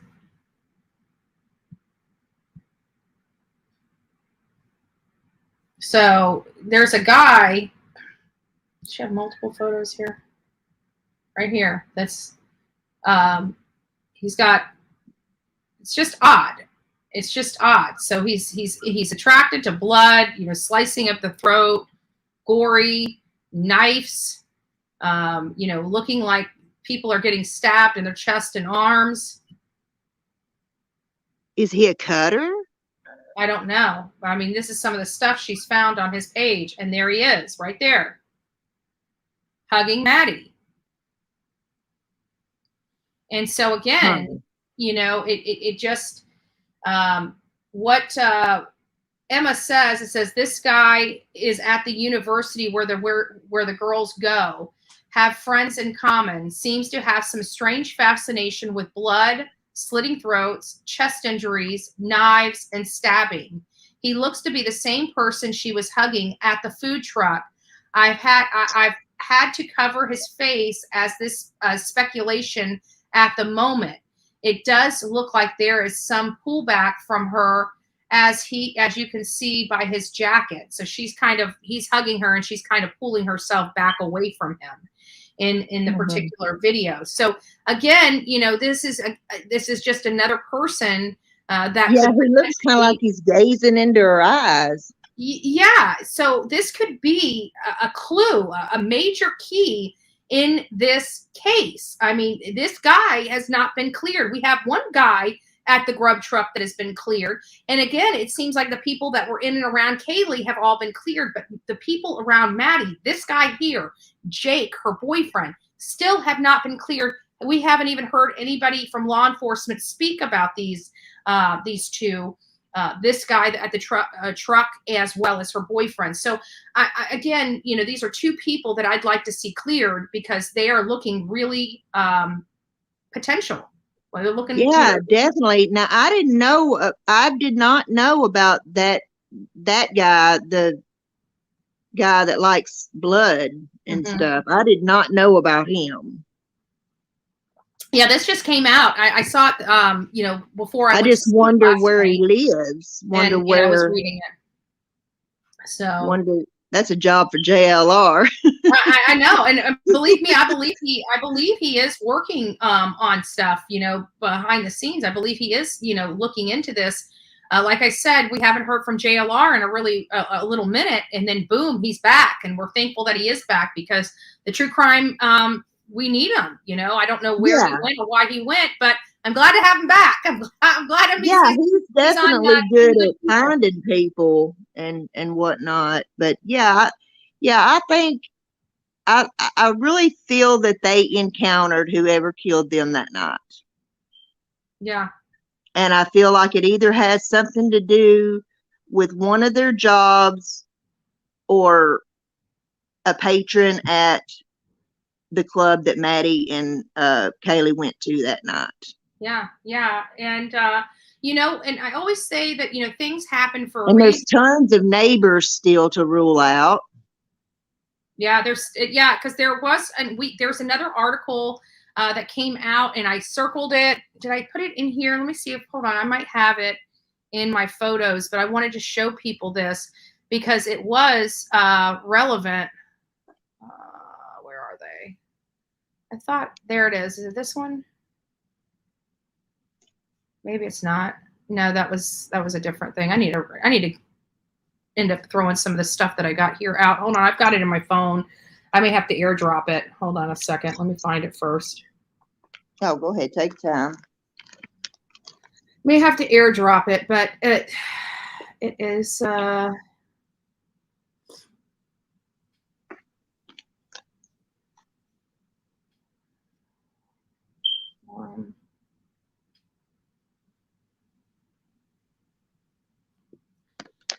and people are also, I'm looking at this stuff too, people are also talking about the Venmo pay.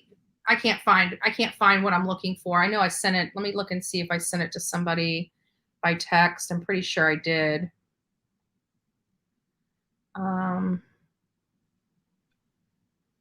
that's right. We got a few things to talk about. Even Zaina's mom being arrested for some really stuff. Okay, here it is. It was in the article, and it said, it was on a New York Post, and it says, neighbors told the Post on Thursday the 6 people who shared the house were quieter than their rowdy collegiate neighbors.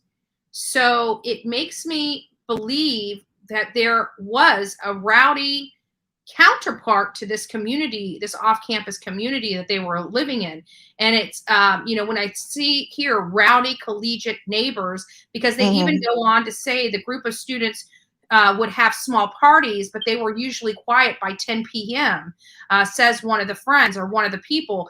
They would sit on the patio around the fire, drink beer, listening to music. And she said it would sometimes saw a small group of people in the kitchen, but other than that, this particular unit where these people were killed at was much quieter than other places. So it almost eliminates that as a target of, you know, potentially a neighbor being pissed off that they're partying or, you know, something like that. But it doesn't mean that a neighbor that's, you know, that likes them and is upset that they just got turned down. Yeah. And I was noticing, because I was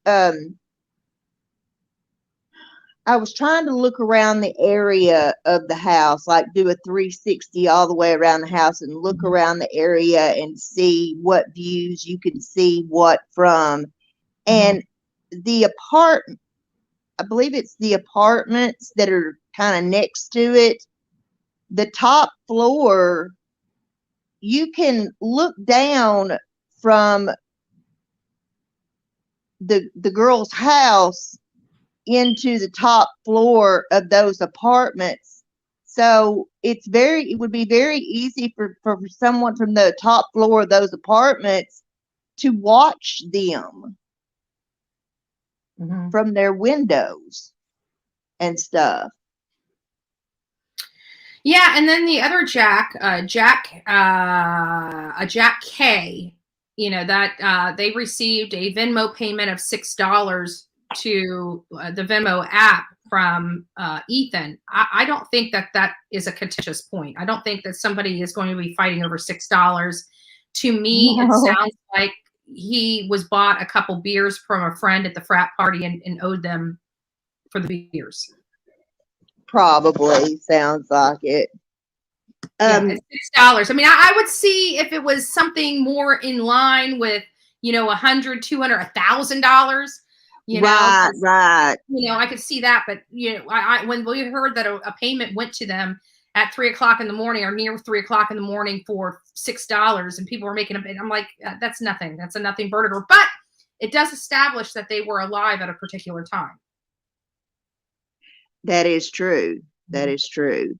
And you know, if Maddie, if they were calling Jack up into, and I'm going by the sister's timeline, if they were calling Jack up until 2:56 6, I believe it is, then by 3 o'clock, they hadn't had time to fall asleep. So I'm Well, I don't thinking, necessarily believe that to be true either, because these girls were intoxicated.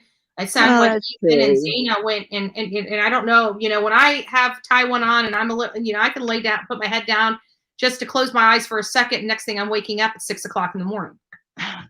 I wish it were that easy for me. I have to take sleep medication, so Yeah. we wish it were that easy for me.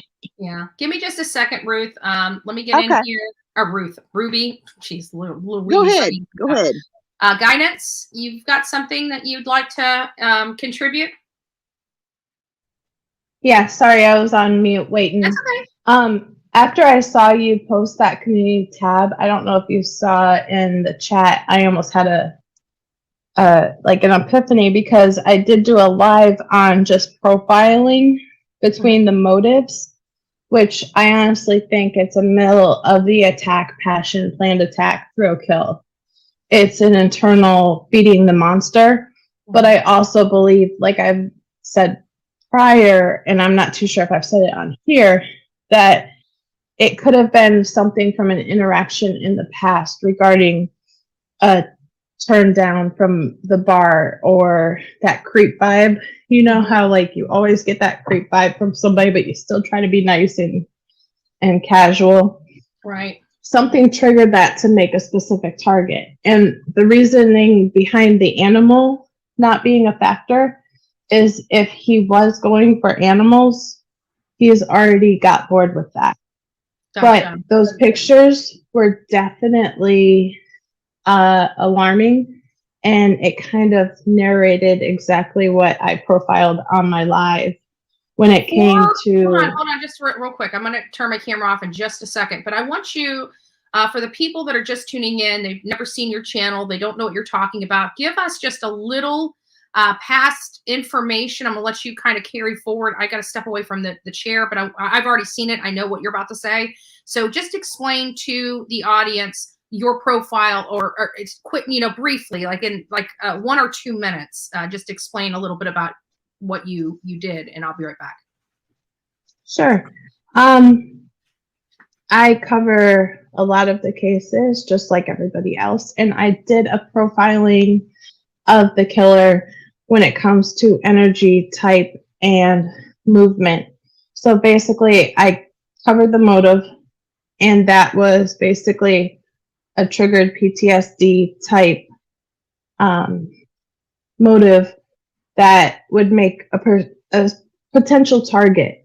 Kind of like the Clay County killer is who I used as an example. He was always denied by women. He could never find a date. So his targets became the ladies of the night. So I kind of put the two together. And he's the one that always called in on the Howard Stern show because he wanted the notoriety. But he also liked the mental stimulation of the cat and mouse game, the prey versus predator. And then also the choice of weapon, that's a personal. I basically analyzed all of that, going through each bullet point of what I thought and the importance of killing in the sequence. Granted, I always said the targeted one would have the more horrific injuries, as to opposed to the ones with the defensive wounds. They would always have the regular more wounds due to the defensive wounds, but the actual person who has the most horrific wounds is the one that I believe would be the target. Right. And then I think we all kind of agree on that scenario. So what have you, got out of this since we're finding out a little more information? Every day we find out a little more and a little more information about this case. And when you did your last reading, you did it absent of knowing that the skin dog wasn't associated and the dog itself was unharmed inside the home. Have you had an opportunity to review that information? I did, and I kind of went over it yesterday on my live, to where I still am firm on believing that this guy started with animals and moved on to humans because animals became no more of a mental stimulation and But fun. we haven't confirmed that because that the animals have been eliminated as being the contributor to the murderer. Well, mark my words, I will not be surprised if he gets tied to anything else. I guarantee he'll be connected to other things. And as soon as I saw that post last night, I almost went live. That's how firm that now he is at the top of my list. Mm-hmm. I still think that either him or Jake, I still just something just keeps gnawing at me with this Jake and why nobody in Maddie's family has come out in her defense and in his defense or anything. We haven't heard from Maddie's family at all. Right. Yeah, it's definitely in that picture of her hugging, but trying to, it's the energy that you can see. And I know most women can feel it. And the interaction between them, it's alarming. And it was also the same sense of when the other one was looking at her phone and head nodding to behind her. So now I want to rewatch it and see if that guy was over in that angle to where she was head nodding and then they dipped out. That Twitch video, and monitor everything. But I think there was two people that were of concern for me.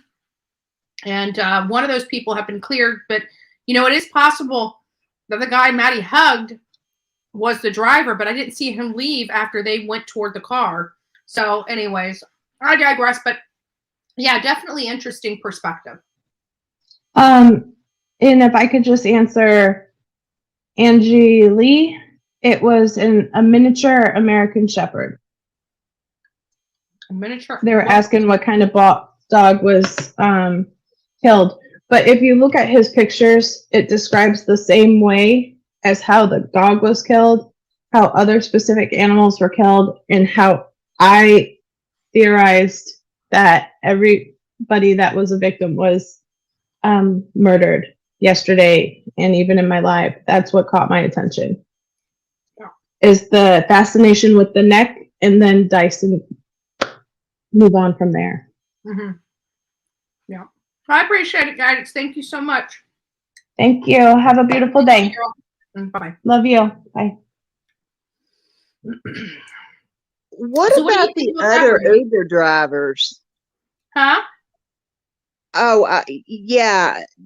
She did a really good analysis. I think that's a really good analysis.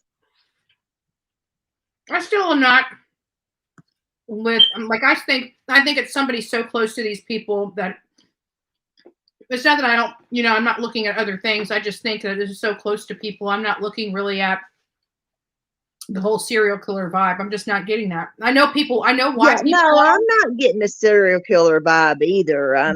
I'm getting more of a I'm not even getting a stalker vibe off this. I'm getting it was a jealousy or an entanglement thing. Like I'm getting, and I'm even pulling away from the hard, that I think it's the whole, Kaylee's job and new car thing. I really truly believe that the only thing that would spark a situation like this is somebody that was in love with somebody and somebody that just ripped their heart out and stomped all over it. Yeah, definitely. Yeah, I covered that Travis Reinking trial, the Waffle House shooter, and he was just, in his mind, he was in a full-blown relationship with Taylor Swift. Mm-hmm. And, I think if he could have gotten close enough to her that he probably would have done, the same thing to her. Yeah. It's just that the love element just makes people go crazy. People will literally do anything for love. They will literally, if somebody loved them or they love somebody enough, they would literally put a gun to their head and pull the trigger for love. We've watched it happen. Oh yeah, and definitely at this age, because these millennials,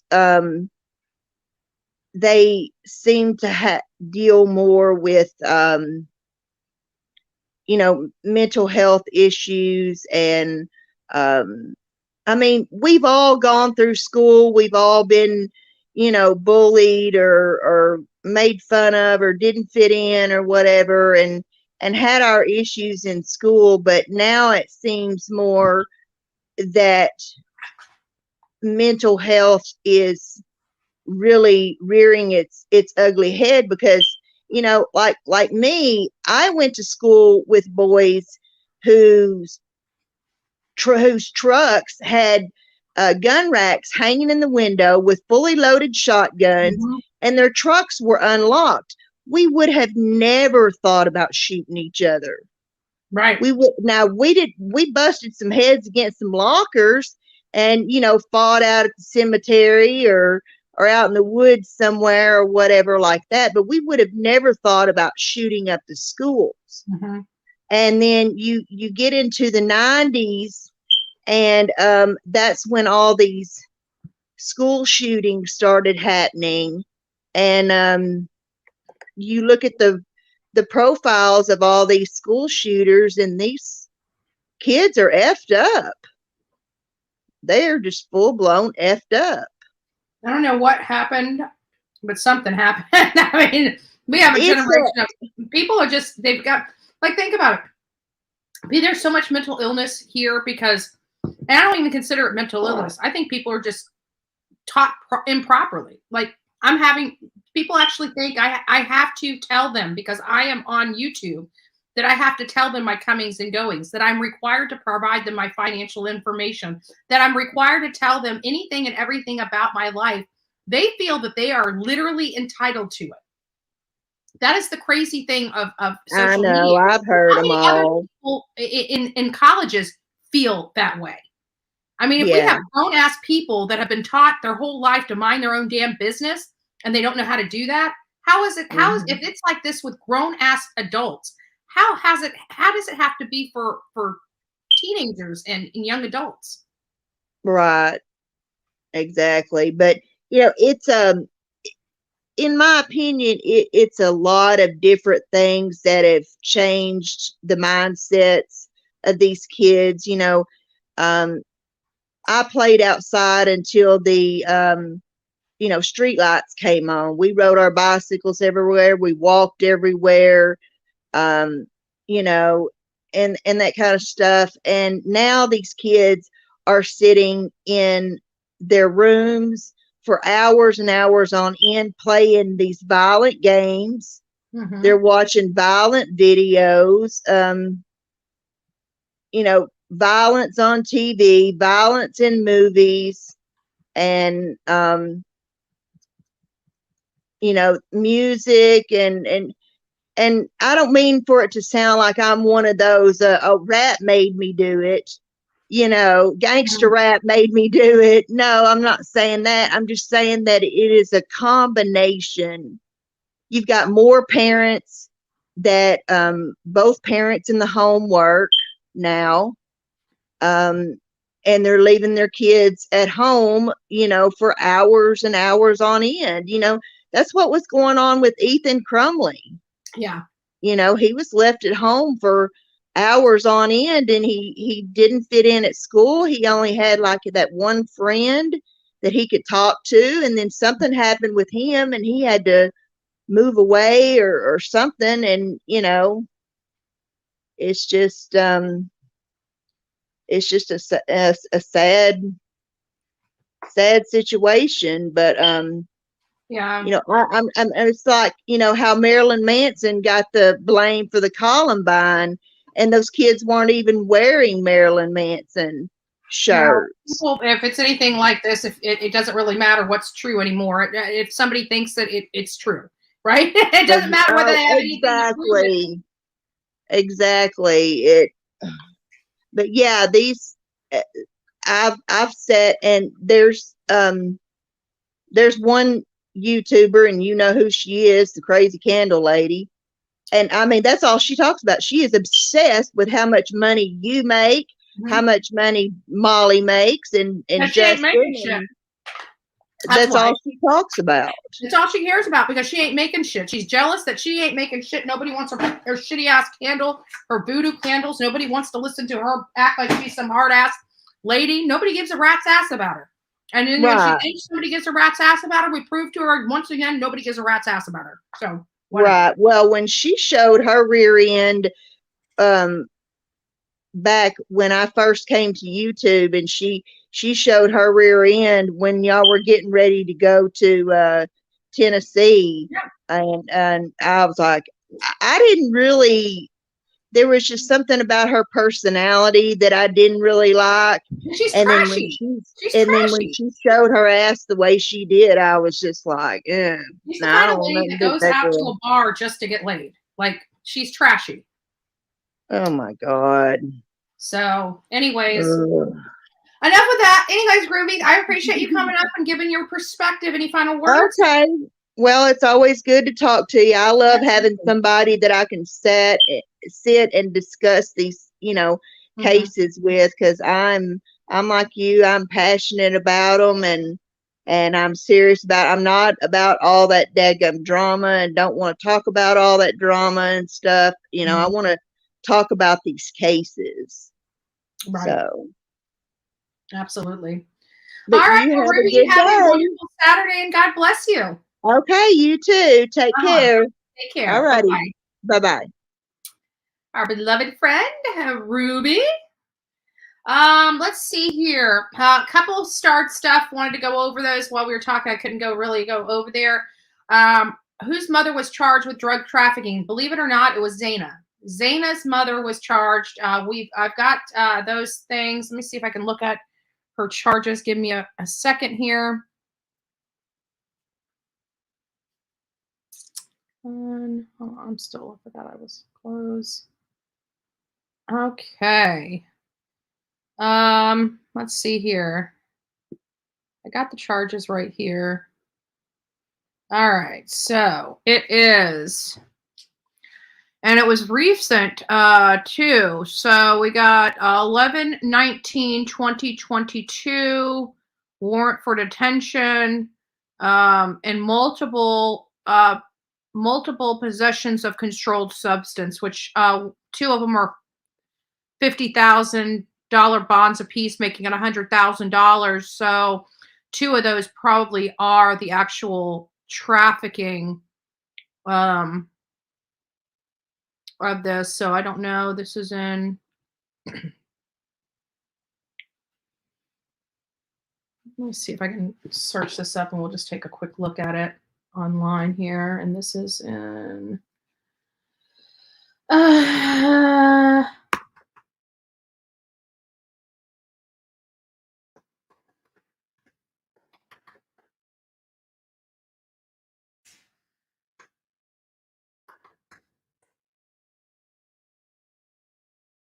Let me see.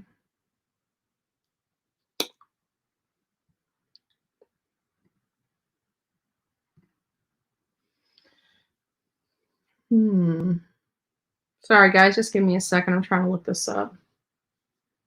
Can we do control find? This is.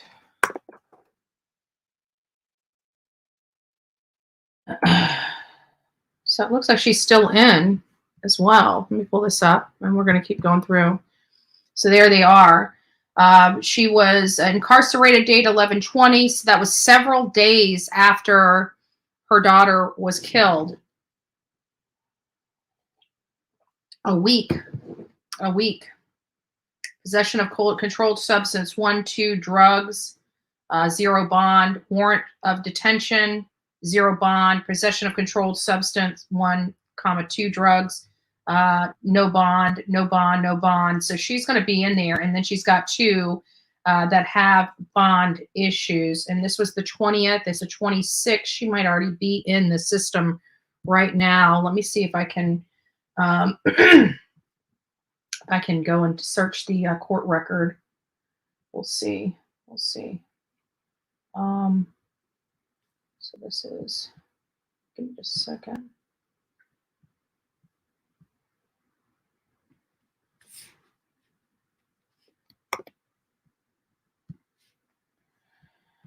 Okay.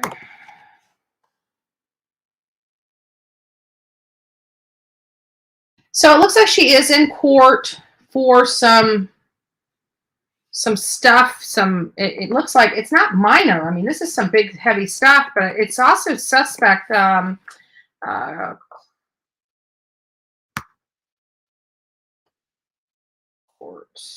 records.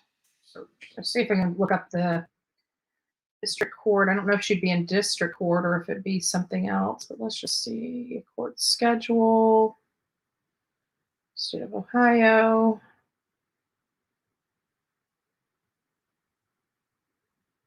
And I can't look up. I'll have to call in. I'm not going to call in right now, but I'll have to do some more research to see if we can see what specifically the charges were for that. We'll do that later this afternoon. But yes, we do see that that's in there, and she has been charged, and it doesn't look like she's getting out. There's several charges that have zero bond. So Zaina's mom is not getting out of jail.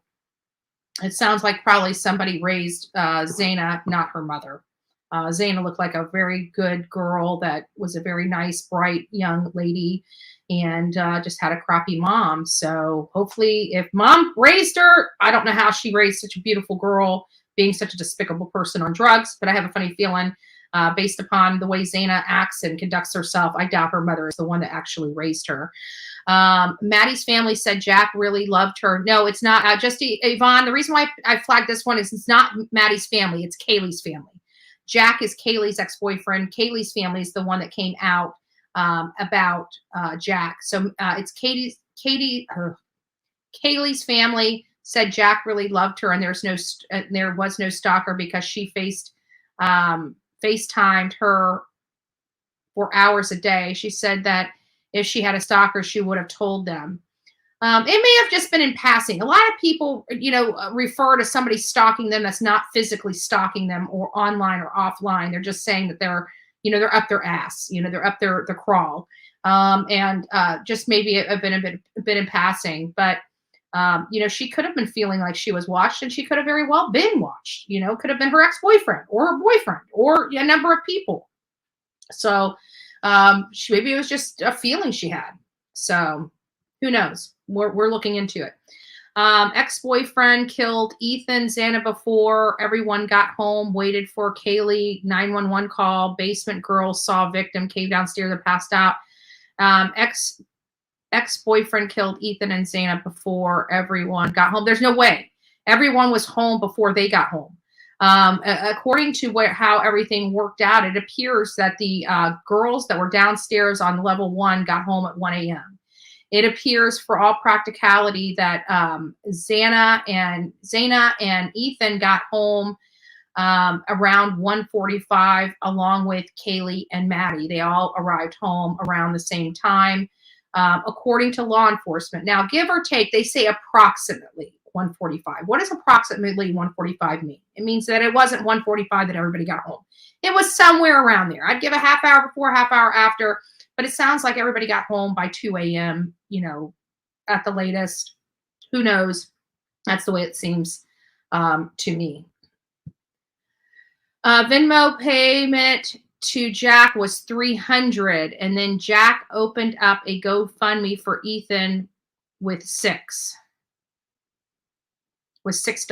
Okay, so that's kind of clarifying things. So it's saying that Jack paid $300, but still $300. That's a real big stretch for somebody in college to go and slaughter somebody over $300. Even if they were owed $1,000, $300 would show that somebody's trying to make a payment for whatever. So I don't know.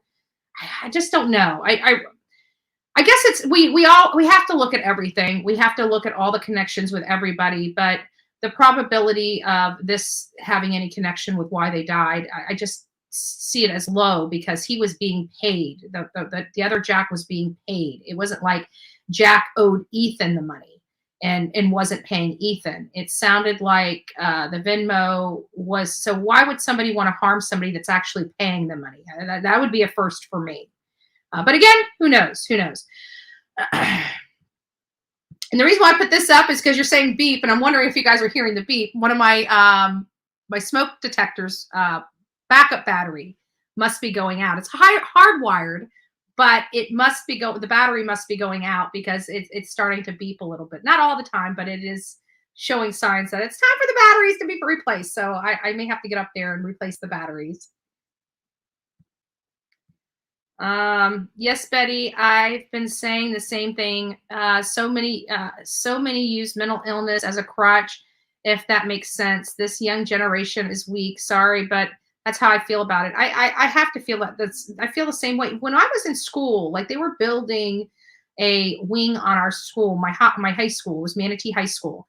And it was being built and people were going to be able to use it after I graduated. So, but during my class, they actually had people to learn trades, the electrical trade, the plumbing trade, the general contracting trade, the air conditioning trade, anything that goes into the roofing, anything that went into building a school or anything.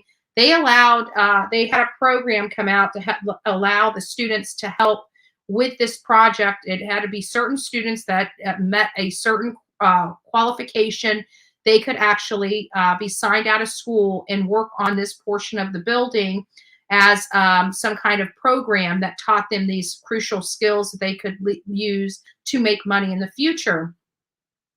And a lot of people did that. See, they don't do a whole lot of that anymore. We had people that like to work, you know, where you know, you had your alpha males and your alpha females and things, but they like to work.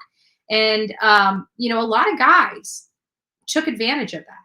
You don't find that this day and age. A lot of people want office jobs. They don't know how to turn a screwdriver.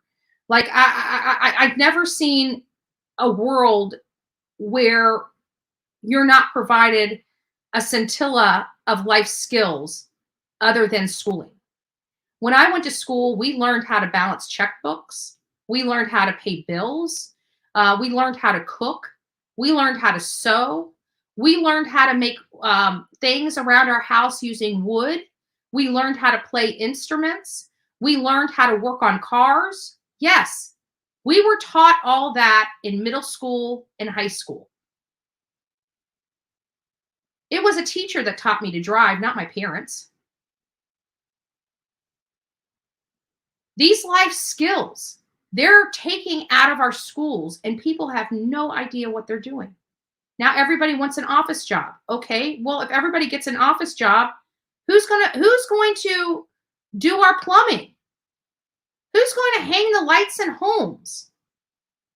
You know, we need all people out there, not just college educated, overpaid for a certification type of kids. These kids are literally paying almost $250,000 to go to college where they're only getting $50,000 or $60,000 a year. It's the most insane thing I've ever seen in my life. But that's what's being produced. That's what's being produced. Do you know anything about the roommate that moved out in September, October? I did hear a roommate that moved out in September, October. I have also brought that roommate up. You know, was there a problem or did this person just merely graduate? I don't know one way or another, and I have not identified that other person. Now, we have identified many people in and around these kids. And, you know, I'm not going to go through my processes with you, but we're trying to learn more. We're keeping our ears and eyes open to learn more about these victims. Again, you know, I feel like law enforcement has done everything right in this case. You know, do they make mistakes? Of course they make mistakes. That's exactly what we expect. They're human beings. But for the most part, they're playing well with the public. They're keeping the public abreast of any changes that they can provide out. They're being as transparent as I've ever seen any law enforcement agency across this country. They are clearing people and letting us know who's being cleared if they can, you know, if it doesn't jeopardize their case. Yes, sometimes clearing somebody and coming and being vocal about who's being cleared can jeopardize a case. So we're cognizant of that, and we are doing everything we can to respect that. But again, we have other sleuths out there getting the information out to us. So we have to pay close attention to them. One of those people is Jonathan Lee Riches Investigates. I have he is a friend of mine. I've collaborated with him on a few cases, not so much here this year, but last year, Olivia and I traveled this country to seek answers in the Gabby Petito case, as well as the Kylan Schulte, Crystal Turner case, and a few other cases, including Paola Miranda Rosa, Kathleen Moore, Ruth Sakala. Oh, geez, there was a lot in 2021 into the 2022 year that we covered. And then now he's digging into this case. So if you guys, thank you, Guided. So if you guys have not heard of him, please considering subbing up. There's a few creators that I love and love to advocate for on here, and that's MGL, Justice for All, House of Williams, Dolly Vision, The Chronicles of Olivia, JLR, Duty Ron, Plunder. I mean, the list goes on of good content creators that provide you guys facts. We here on the Bullhorn Betty channel, we stick to the facts. However, we elaborate on, our opinions and our speculations based upon the facts. We want to make sure you have a good understanding of what the true facts are, because you really can't speculate if you don't have the basics. The speculation will go in a lot of different ways without the basics. So we are providing our audience the facts as they are being released from law enforcement. So just FYI, we're going to be kind of dovetailing off this topic and onto the Michael Vaughn case, because we did have some mind-blowing interviews that again came out from JLR, Jonathan Lee Riches Investigates page. I actually came across it, and it's very rare that I post stuff on my community tab. If somebody gets on my community tab, it's because their content is really great, and I want to share it with my audience. So when we talk about it, because if you know anything about me, I love supporting good creators like Crime Stories Obsessed. You're not going to see me, if she drops a video, you're not going to see me run her video on my channel within 24 hours. I'm going to show you where you can find the information through my community tab. You guys go over there, review it. And then usually the next day when we come live, we discuss what was put on the community tab. So we are promoting good content creators, and we're also being able to utilize their content, and everybody understands. So if you guys are not following my community page, I know I don't put a lot of stuff there, but when I do put stuff there, it's important stuff. So I hope you guys are paying attention to those posts on the community page. DC, you have a great day too. Nice to see you, Sweet Pea. Unsolved No More is really great too. Yeah, so I haven't seen them. I'll have to go check them out before I advocate for them. I'm very, very particular about whose names are promoted on this page. Very, very particular. That's why I don't like when people call in and try to utilize my platform to get their own subs, because they can't earn them themselves. They have to try to come over here and make a mockery of this channel, which again, I'm not going to go through it anymore. This is my one and done day on the topic. I have decided that I am moving forward, and we can no longer discuss, this, because there is now a legal matter and multiple legal matters that are going to be coming to fruition this year. And again, to all those people that are going to be crying about what's going to happen this year, I want to let you guys know I've given you enough time. I have not talked about you. I have not brought you guys on my panel. I do not steal your content. I do not harass you. I do not belittle you. I literally do nothing while you do that to me, and I've had it up to my eyeballs with it. And now I have decided and have made the literally ponied up the money. We are taking this stuff to court. So for all those content creators that are going to be hit this year, and it already started today, and you're most likely be getting that stuff Monday or Tuesday. but it's already started, and we're not going to stop until this stuff is done. And again, for the content creators that think this stuff is funny, it's not funny, and I would behoove you to knock it off. That's all I can say. I can't force you to do it. The only person that can force you to do it is a court order, and if I've got to obtain it, then I will. But don't be crying. Don't go out there and say, oh, everybody go blow up Twitter because, oh, Bullhorn Betty's so mean to me. Right? I don't want to hear it. I've given you guys enough time to knock the shit off. I don't want to play this game with you guys. I'm not in a war with anybody. You're trying to disrupt my business. You're trying to disrupt me having financial ways to take care of me. You're trying to cause brand damage, business damage, personal damage. This is no longer reviewing anybody. You're actually doing it to humiliate and harass. These you can't do that. You can be legally held accountable for everything you're doing, and I am going to do that. Take this as my final warning, okay? I've already started as of today, and I will continue to do it. I don't really give a shit at this point. If I need to get court orders and drag every one of you guys into court, then that's what I'm going to do. If I got to break my account, sell my house to have your asses in court, that's what I'm going to do, because every time you cause me financial harm, you're going to be held accountable for that. And I will collect those funds. I'm just letting you know. This is not meritless. This is all done in good faith. And I have warned everybody on here for over a year. I'm getting tired of it. I am getting tired of it. The last straw was me now having to fight with YouTube to get my second channel back. Never even put one video on there. It was my Bullhorn Betty crime stories. I will get it back. But having to jump through all of these hoops that I've got to jump through, that was the straw that broke the camel's back. Every one of you people that have put me through all of this for the last year, and unprovoked, I don't see how what I'm doing is affecting you or your life in the least, but what you are doing is affecting my life, and I've had it. And you guys might be laughing about it right now. You may be clipping this and putting it on all the clip channels. Baby, we got this. No more. I'm not going to wail, threats or anything like that. You guys clearly didn't hear me. Now it's time to do. Now it's time to do. Now it's time to do. So for those that are going to be getting your letters and getting your complaints here in the near future, don't be bitching.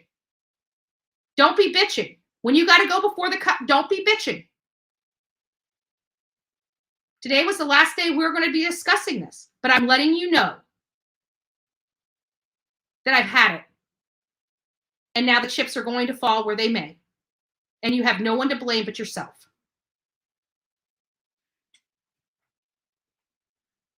No one to blame but yourself. Every one of you.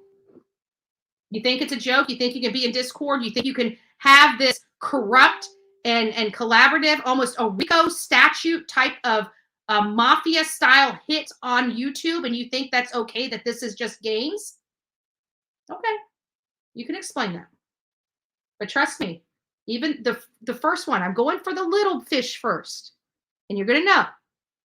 We're going to work on you. Because you know why? You don't have as much to lose as some of these bigger creators that are attacking me. But I'm going to tell you, I'm going to start with you little fish. And when you big fish start seeing what's happening to your little fish, maybe you guys will correct you guys will start making some changes. But trust me, once you've already rung the bell, you can't unring the bell. So no matter, even if you take everything off your channels, you still violated, you still I'm just telling you, it's done. It's done. Oh, she's not going to sue. Okay. Okay. Good. Play stupid games, you get stupid prizes, as Dolly Vision would say. While we have 1,000 people in here, this is just another shout out. I did this morning. Unicorn One sent me a treat. Thank you, by the way. I'm very gracious for you. You are a very sweet person. But I wanted to read the letter for you guys. It says, thank you for all you, it says, Andra, thank you for all you do for these missing kids. You are an inspiration. I love your sassy attitude and your dedication. And then she says her name. And it says, keep up the great work. I hope this helps. It does. It does. Thank you very much. Happy holidays. Merry Christmas. But I do appreciate that, Unicorn One. God bless you for everything you do. And it's great people like that help support this channel. And we'll just keep moving forward. So I think everyone needs to stand up for themselves. Yeah, I mean, I didn't do anything. Like, think about it. When do you hear me on their channels, calling their channels, stalking them, going on their pages? I don't do any of that. They try to tell their audience I do, but it's a lie. I don't. They have attacked me for no reason because I have a voice, I have a platform, and I actually don't just talk the talk, I walk the walk. If I want to go do something, I go do something. I do it without permission, and I take the consequences for everything that I do. But having somebody coming in here and constantly nonstop harassing me, sending people to stalk me, take pictures of, I've had it. I've had it. Nobody should have to live like that. I'm not going to live like that. What they have done to me is criminal. And the only way that they're going to realize what they have done and the true magnitude of what they have done is to go to court. And I've said this, and I've said this, and I've said this, and I've been meaning to do it, but I figured, you know what, maybe they'll just settle down. It's not. Now they're actually literally calling the show to harass me and my audience.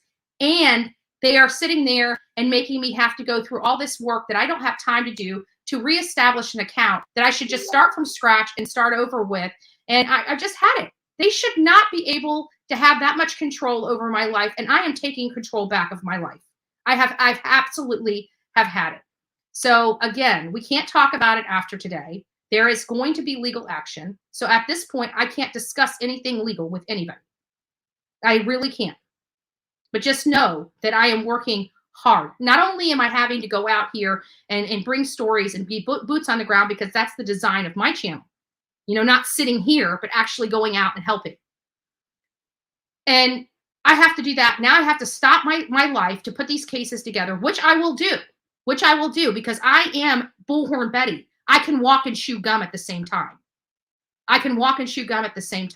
And you want to cause me problems like this? Well, I have been so very nice and pleasant, and I have allowed these people to railroad this channel, railroad me, and railroad my audience. And today is the day. We are about to start 2023, and I'll be damned if I'm going to deal with this in 2023. Be damned. Because I'm still going to be here, and I'm still going to do whatever the hell I want to do, because I am Bullhorn Betty, and unless I'm breaking the fucking law, everybody needs to stay the hell out of my way.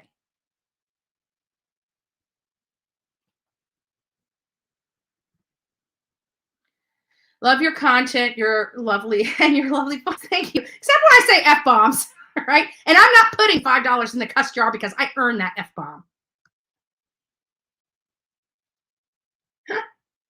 Right? I earned that F-bomb. So, anyways, guys. Oh, that's what we're going to do. Did you guys see this? This is freaking insane. Insane.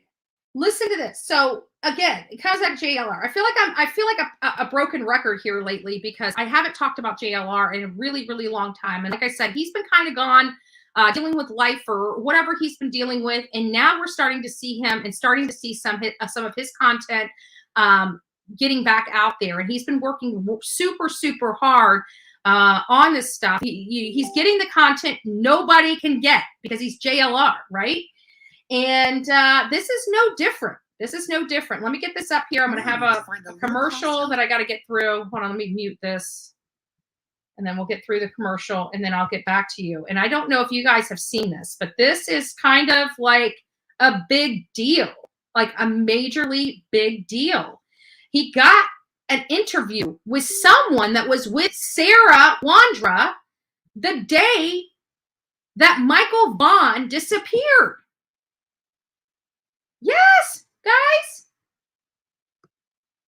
You want to know why people are jealous of JLR? It's because he gets the goods, right? People that dog him? Come on. Jesus. I'm about to get frustrated here. I am so sick. YouTube TV. Let me tell you something, YouTube TV. I am so sick. I have told you guys I don't want your fucking TV, okay? Excuse my language. YouTube TV. Popping YouTube TV to try it for free a year and a half later, after I've said, no, I don't want it. Why am I still listening and looking at these things pop up? I don't want your TV service. I'm a content creator. You want to throw me your TV service for free? I will advertise at YouTube, but I ain't paying you for a service. You're paying me for my services. Don't forget that. No, I'm just joking.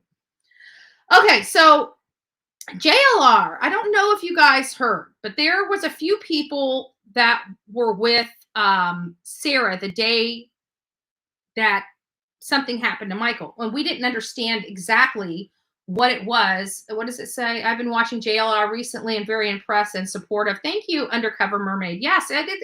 You know, and again, he does a lot of great work. And trust me, this man is a workaholic. Okay, this I can tell you. I worked side by side with him and Olivia, and he is a workaholic. He works hard, very hard for this stuff. He's been doing investigative reporting for literally years. Years. Yes, years. I don't know if he's on, I mean, I think he's getting close to almost a decade of working as an investigative journalist. A decade. And people try to criticize him and say that he's not really a journalist. Well, it's kind of funny because if he's not a journalist, he sure acts like it. Just saying. Just saying.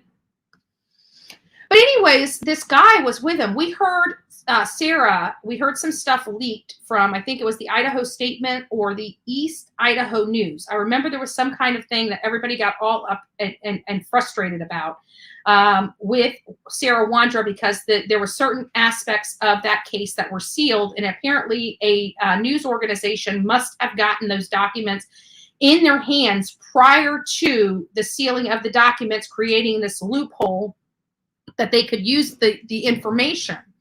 And a lot of people came out and said, yeah, well, even though we're allowed to use it, you shouldn't. Listen, I am a law and order person. If somebody is lawfully entitled to have something in their possession, whether it's been sealed or not, and they release that, whether it's in bad taste or not, they didn't do anything wrong. And I'm sorry, you know, when it comes down to it, if you didn't break the law, you didn't break the law. So I don't want to hear people complaining about it. Was it in good taste? Maybe not. I'm not going to have an opinion on that at all. But the information is out there. We saw it, and we heard Sarah bring up an Adrian. And we come to find out that they were with an Adrian that day. Sarah, Brandon, and Adrian, if I'm recalling. I watched this late last night. I haven't watched it since. So I wanted to show you guys this, and I wanted you guys to hear some of the stuff that they're talking about in here, although we're not going to be playing the whole thing. If you want to see this, you can go there to JLR's page and watch this interview in its entirety. Again, this is related to Michael Monkey Vaughn in Fruitland, Idaho, a 5-year-old that went missing on July 27th, 2021. He seemingly walked out of his home to go look for some friends to play with. His dad wasn't aware he was outside of the home, and within a few short minutes, he was never seen again. Fast forward a year and some later, they're digging up the backyard of Sarah and Stacy Wandro. Then we found out Stacy and Sarah were both arrested back in April. Sarah got out, but Stacy, her husband, was still left in on federal gun charges. And since then, she has been arrested for failing to report the death of a person to a coroner or law enforcement, and has been in jail since then. And also has had a hearing where a judge sealed the probable cause affidavit and all the investigative reports and ordered her for a competencies test and stuff like that. She was found incompetent. She has been transferred to the Idaho, health and welfare or something like that. And so now is in state custody and is now in a medical facility to help her be cognizant, right? To be able to aid in her own defense, which right now they're stating that she is unable to do. We should be hearing something, I believe, by Monday from J.D. Huff in a press conference that tells us what they found. Have they found Michael Vaughn? It is possible that they could have found his remains and just not released that to the public, because they did start out with shovels before they brought the big heavy equipment in. And when they brought the big heavy equipment in, they removed things in those dumpsters and took it to off-site. They could have very well had the coroner in that dumpster in an effort to throw media off, because again, they have to play the game. This is a murder investigation, and they need to keep certain parts of the case tight-lipped, and I think that J.D. Huff gets it. And they could have very well have removed Michael Monkey Vaughn in one of those dumpsters for all, and we would not know unless they told us. So it is possible that they could have Michael. It is very, very, very possible that they could have Michael. We just don't know yet. But anyways, this is a guy that was with Jonathan, or excuse me, with Sarah. This is a guy that Sarah, he's not saying that he has a relationship with Sarah, but you can tell because JLR did ask him. There was a thing between this guy and Sarah. Sarah really liked this guy, so it is potential that Sarah and Stacy were having an affair type of situation going on. Does that have any effect to it? I don't know if it does or not. All I can tell you is that this appears to be the Wandra Mister, right? This is the Mister, not the mistress, the Mister, and he actually lived in the home with them. A little creepy, and I find it odd that she's running around with all these men while she's leaving Stacy at home. And he goes and elaborates a little bit about, you know, who Stacy is, about how he's not right. He does confirm that Stacy does have fetal alcohol syndrome. There is a lot that came from this interview. And again, if you've been covering the Michael Monkey Vaughn case, I absolutely 100% recommend you listening to this interview. And there's a lot of stuff in here that you can tell when this guy is not being truthful about and when he is being truthful about. The stuff he's not being truthful about is stupid stuff, like the relationship between him and Sarah. And then the other thing is he says something like he had to go home that day to get a glass of water and then had to come back. And it's like, who goes home to get a glass of water? Why didn't you just ask him for a cup and water there? So there's some things that just don't make sense. But for the most part, while he's talking, he appears to be truthful in the most part about a lot of stuff. You can tell by his body language how he's not really having to think about stuff. It's a free-flowing conversation, and you can tell when it's something doesn't make sense and when everything does make sense. So what was Adrian doing at the mall? He was just visiting his So we know. Sorry, guys. There's some stuff in here, but it should be back. But we're talking about the Adrian that Sarah says did something, and that her husband was only cleaned up his mess, and that they were scared. And then after that, we went over to their camp on the phone. And that was before we went to tow. And they had dogs and cats there? Yes, sir. Yeah, they had one hound dog and like 3 or 4 tuxedo cats. So Stacy's there. You guys go out. What was Adrian doing at the mall? So this is where they're talking about Adrian. We all heard Adrian's name come up at the very beginning when they first started digging up the yard. He was just visiting his girlfriend and his son, and then after that we went over to Macy's and kind of went there and shopped around for clothes a little bit. We were playing on our iPads and just taking pictures, goofing off. And then from there we go back, and then that's how it goes. Well, what about the afternoon from the mall to you going back to the neighborhood? Did you guys go anywhere else? Stop anywhere else?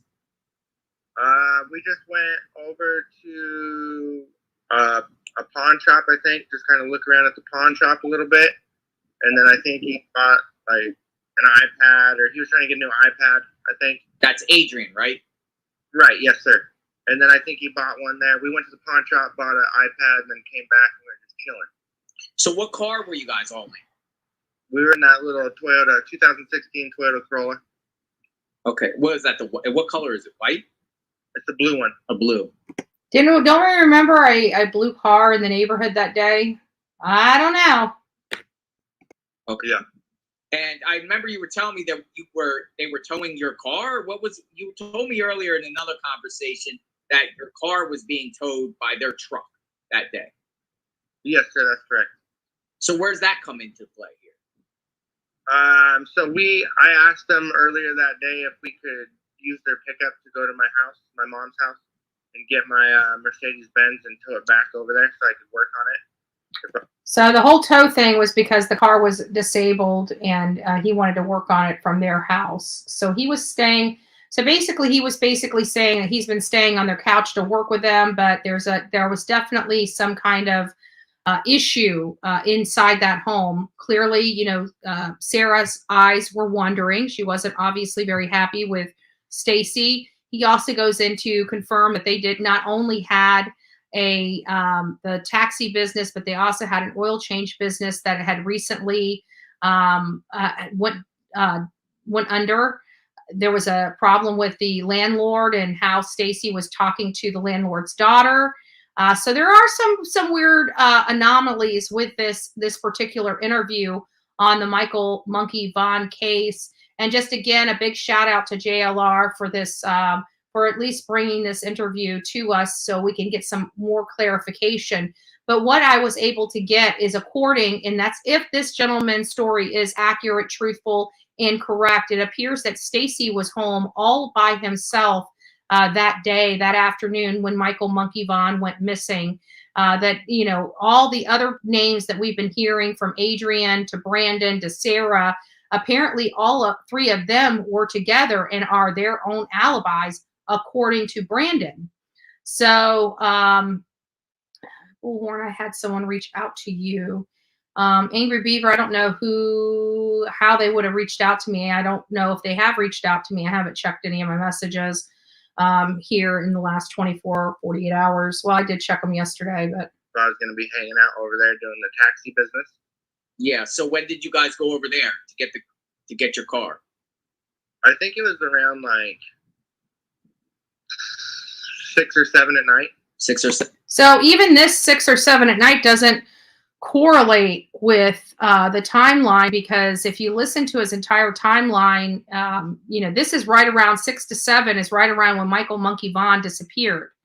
So if he was towing the car back, they would have been around right around that time. But there's a lot of stuff in this interview, and I'd like everyone to go over to JLR's page and watch this interview, because we're going to dive into this interview in detail later this afternoon. Probably around 4, 5, or 6 o'clock tonight. We're going to pull this interview up. I don't know if JLR will be available to speak. We'll just, I'll reach out to him to see if he would be willing to come on. If he's not willing to come on, that's okay. We'll just go ahead and, look at this interview and go through it and just really dissect it. Dissect what this gentleman is saying. But this is a person that was with the Wandras on the day in question. This is huge, in my opinion. This is breaking, in my opinion. And I hope each and every one of you go over and watch this entire interview in its entirety. There are a few commercials throughout this interview, but you want to watch it to the end, because there is information throughout this interview, throughout it. So again, get over there, watch this. Mama Bear says, thanks, BHB, for everything you do. Keep up the amazing work. Thanks for everything. Amen. Thank you. God bless you. That's so sweet. Thanks for the $5 super sticker or super chat. Thank you. Oh, that's really sweet. Thank you. Yeah, I work very hard, and I'm not going to let anybody stop the work that we do here. We do important work, and I don't have to ask somebody for permission to do what I do. I don't have to do it. And I will never.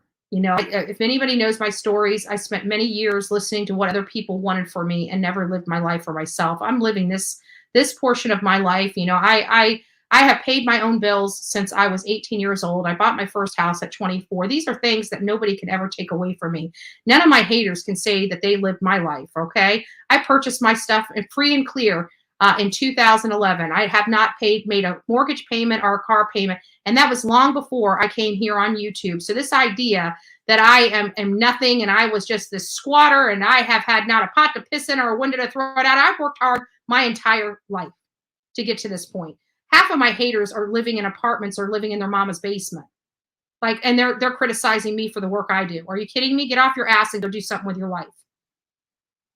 So either way, guys, get over here, watch this channel. We've been on here for almost 3 hours now. I'm going to take a break. We will be back later tonight. I need everybody that's here. We have 1,000 people in the chat, almost 1,000 people in this chat.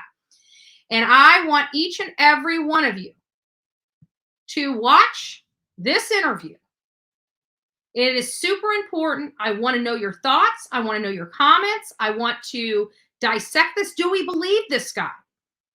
And if we do believe him, what? Because in every story, you know, there's always one side, the other side, and then the truth, right?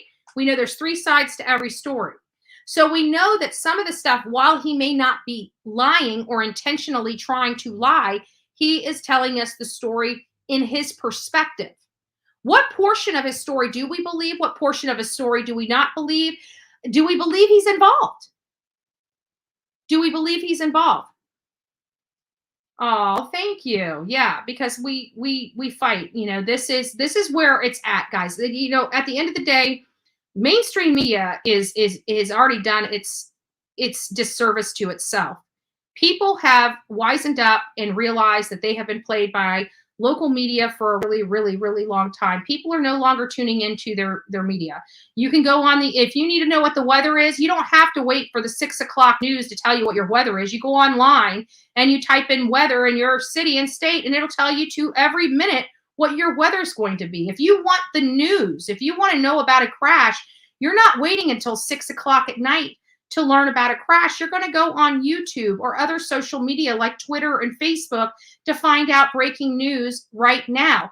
The day that mainstream media you once had is lost its luster and its effect. People are wanting truth. They're wanting reality. They're wanting the facts, but they're also wanting to formulate their own opinion, not be told what their opinion should be. And because of that, YouTube and other places, content creators that cover these cases are exploding because people want the information they want.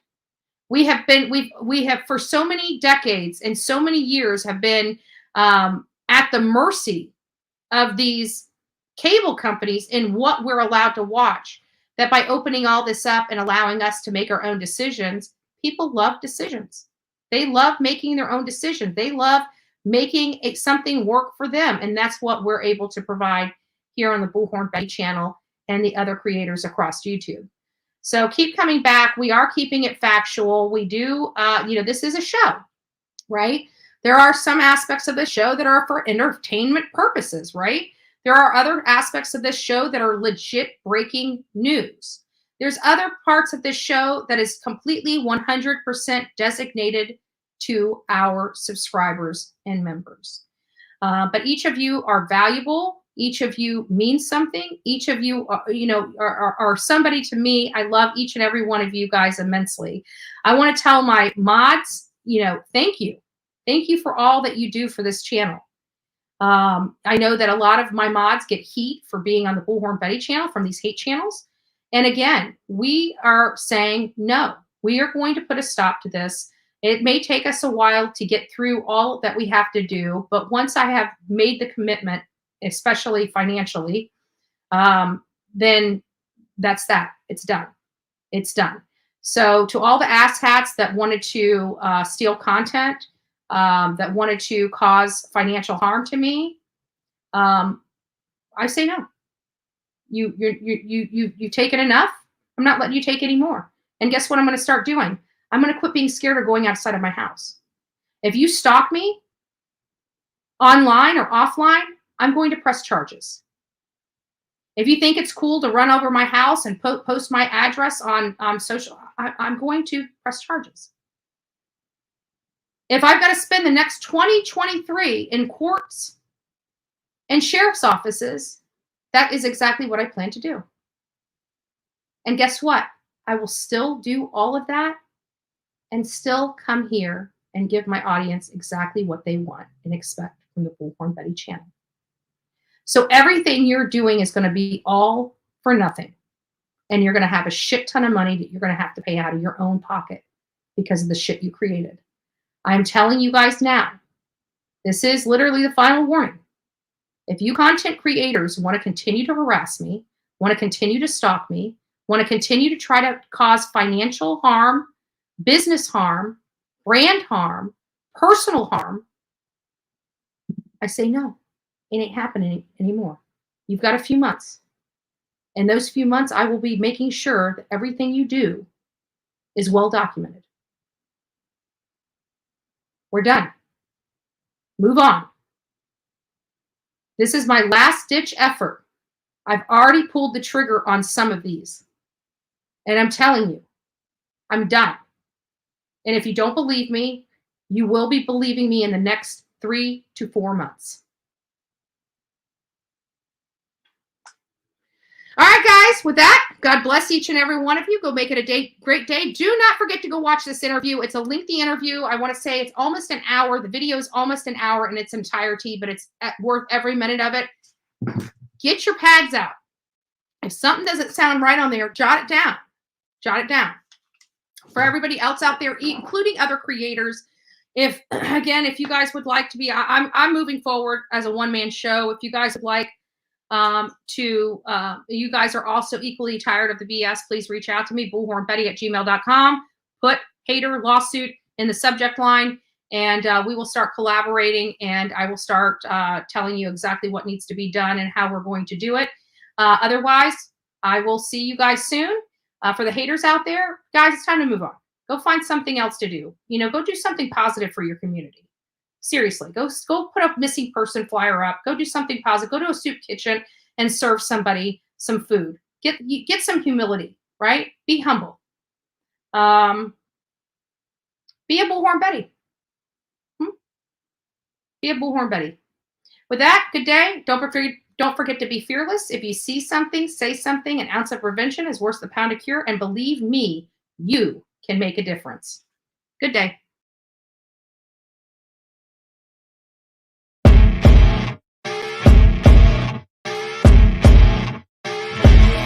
As you wake up in the morning, you want to find the latest, greatest information about criminal cases and have an intuitive conversation about the suspects associated with these cases.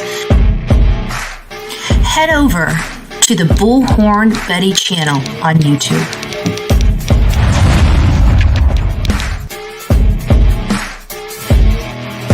Get breaking news right here on the Bullhorn Betty channel.